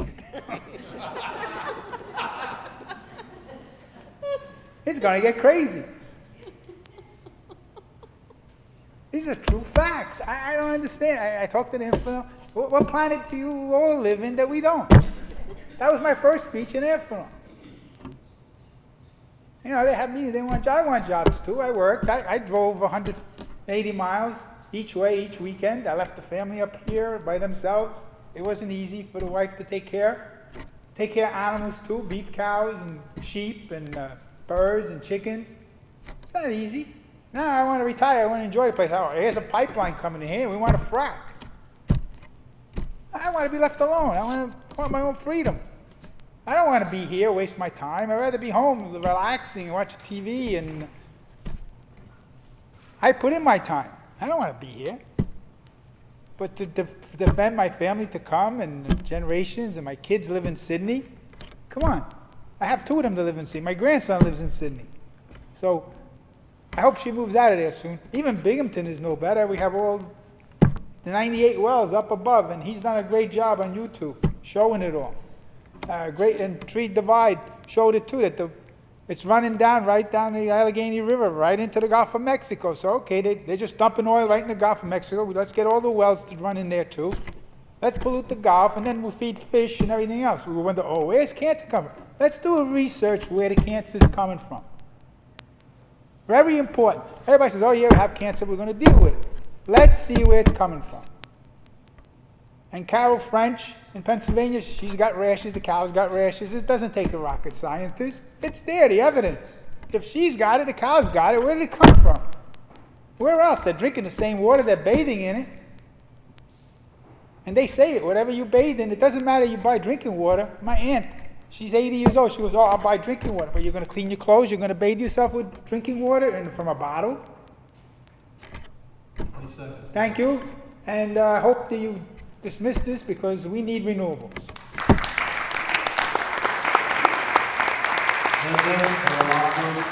Robert Hurley.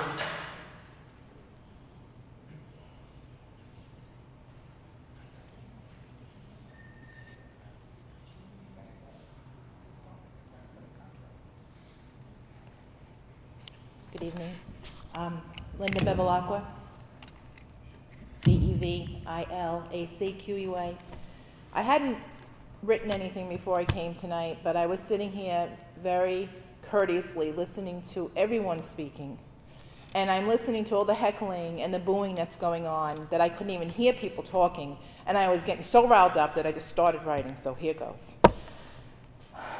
If these people are all these union people are being bussed in from other areas, how many local jobs are there? A handful?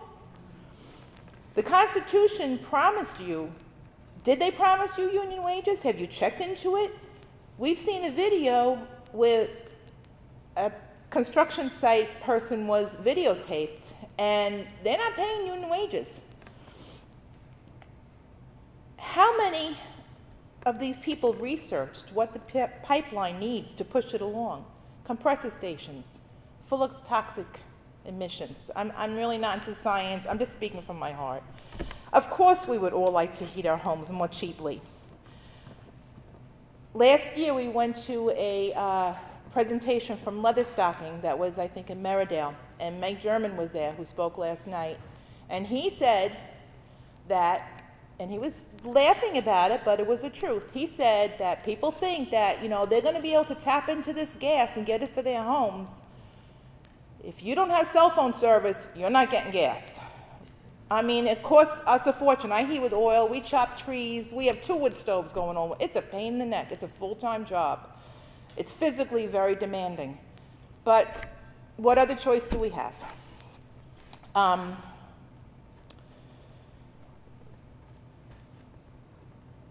The story about Amphenol, I mean, that's bribery. I mean, this gas is not for us. They're saying it. These Leatherstocking people are just coming in at the end. Oh, we'll be able to tap into this and that. That hasn't been it from the beginning. It's been that it's going to go straight to the other markets. As I said yesterday, and I wish the union members were here, but they've all conveniently left. They all managed to get in first. Well, okay, I understand that, but as I said yesterday, my husband is a union member. Our bread and butter comes from his union. He was a member for 26 years. He got all his OSHA. He had to go to school for everything. He worked in high-rise places in Manhattan. I know what it's like to be without a husband and a father. I raised my kids by myself. I didn't come here to do that. 4 kids I raised by myself. And I ran a farm and I did these friggin' wood stoves. It was a lot of work. Would I do it again? No. People say it's just a pipeline. You're wrong. Pipelines equal compressor stations. And believe me, that will open everything up to fracking, and that's a whole other story. To all the union members heckling about the safety of the pipelines, have you researched anything? Like they said, 6 explosions in 18 months. Have you done any research? Where are you living? Do you read the news? Do you stay on top of things? Have you researched deceitfulness and the secrecy of Williams? How would any of you union members like it, or landowners, like it if you've worked your whole life to get something, to get a home, to put all your hard-earned money, 20 seconds, please. and the pipeline comes along and says that, that's it, they've destroyed everything. recourse do you have? I'm hoping that tomorrow's meeting will be a little bit more civil and that these people will stop with these barbarian ways. It's really very wrong. This is a government meeting. It's not right. Thank you.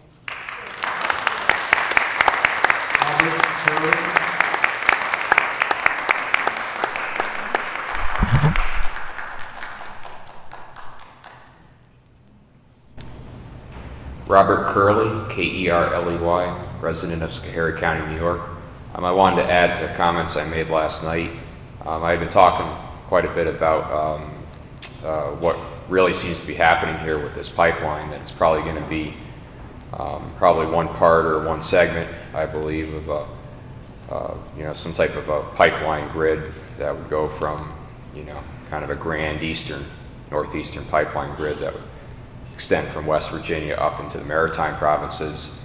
I think probably this is a segment that's absolutely going to be part of some type of future, corporate. I called it in my notes here a globalized level corporate profitization cycle, where we keep moving gas into LNG, then offshoring it. I think probably a lot of the gas would ultimately, after 2025 or so, end up in Western Europe and in places that are largely reliant on Gazprom from Russia right now, entities like that. A lot of it would go to East Asia, China, to Japan. And a few speakers talked about that tonight, but I think that's the real issue here, and this is really getting into almost G8 level major Western power politics here, and it's probably this issue is really something way above the Energy Department or FERC or even one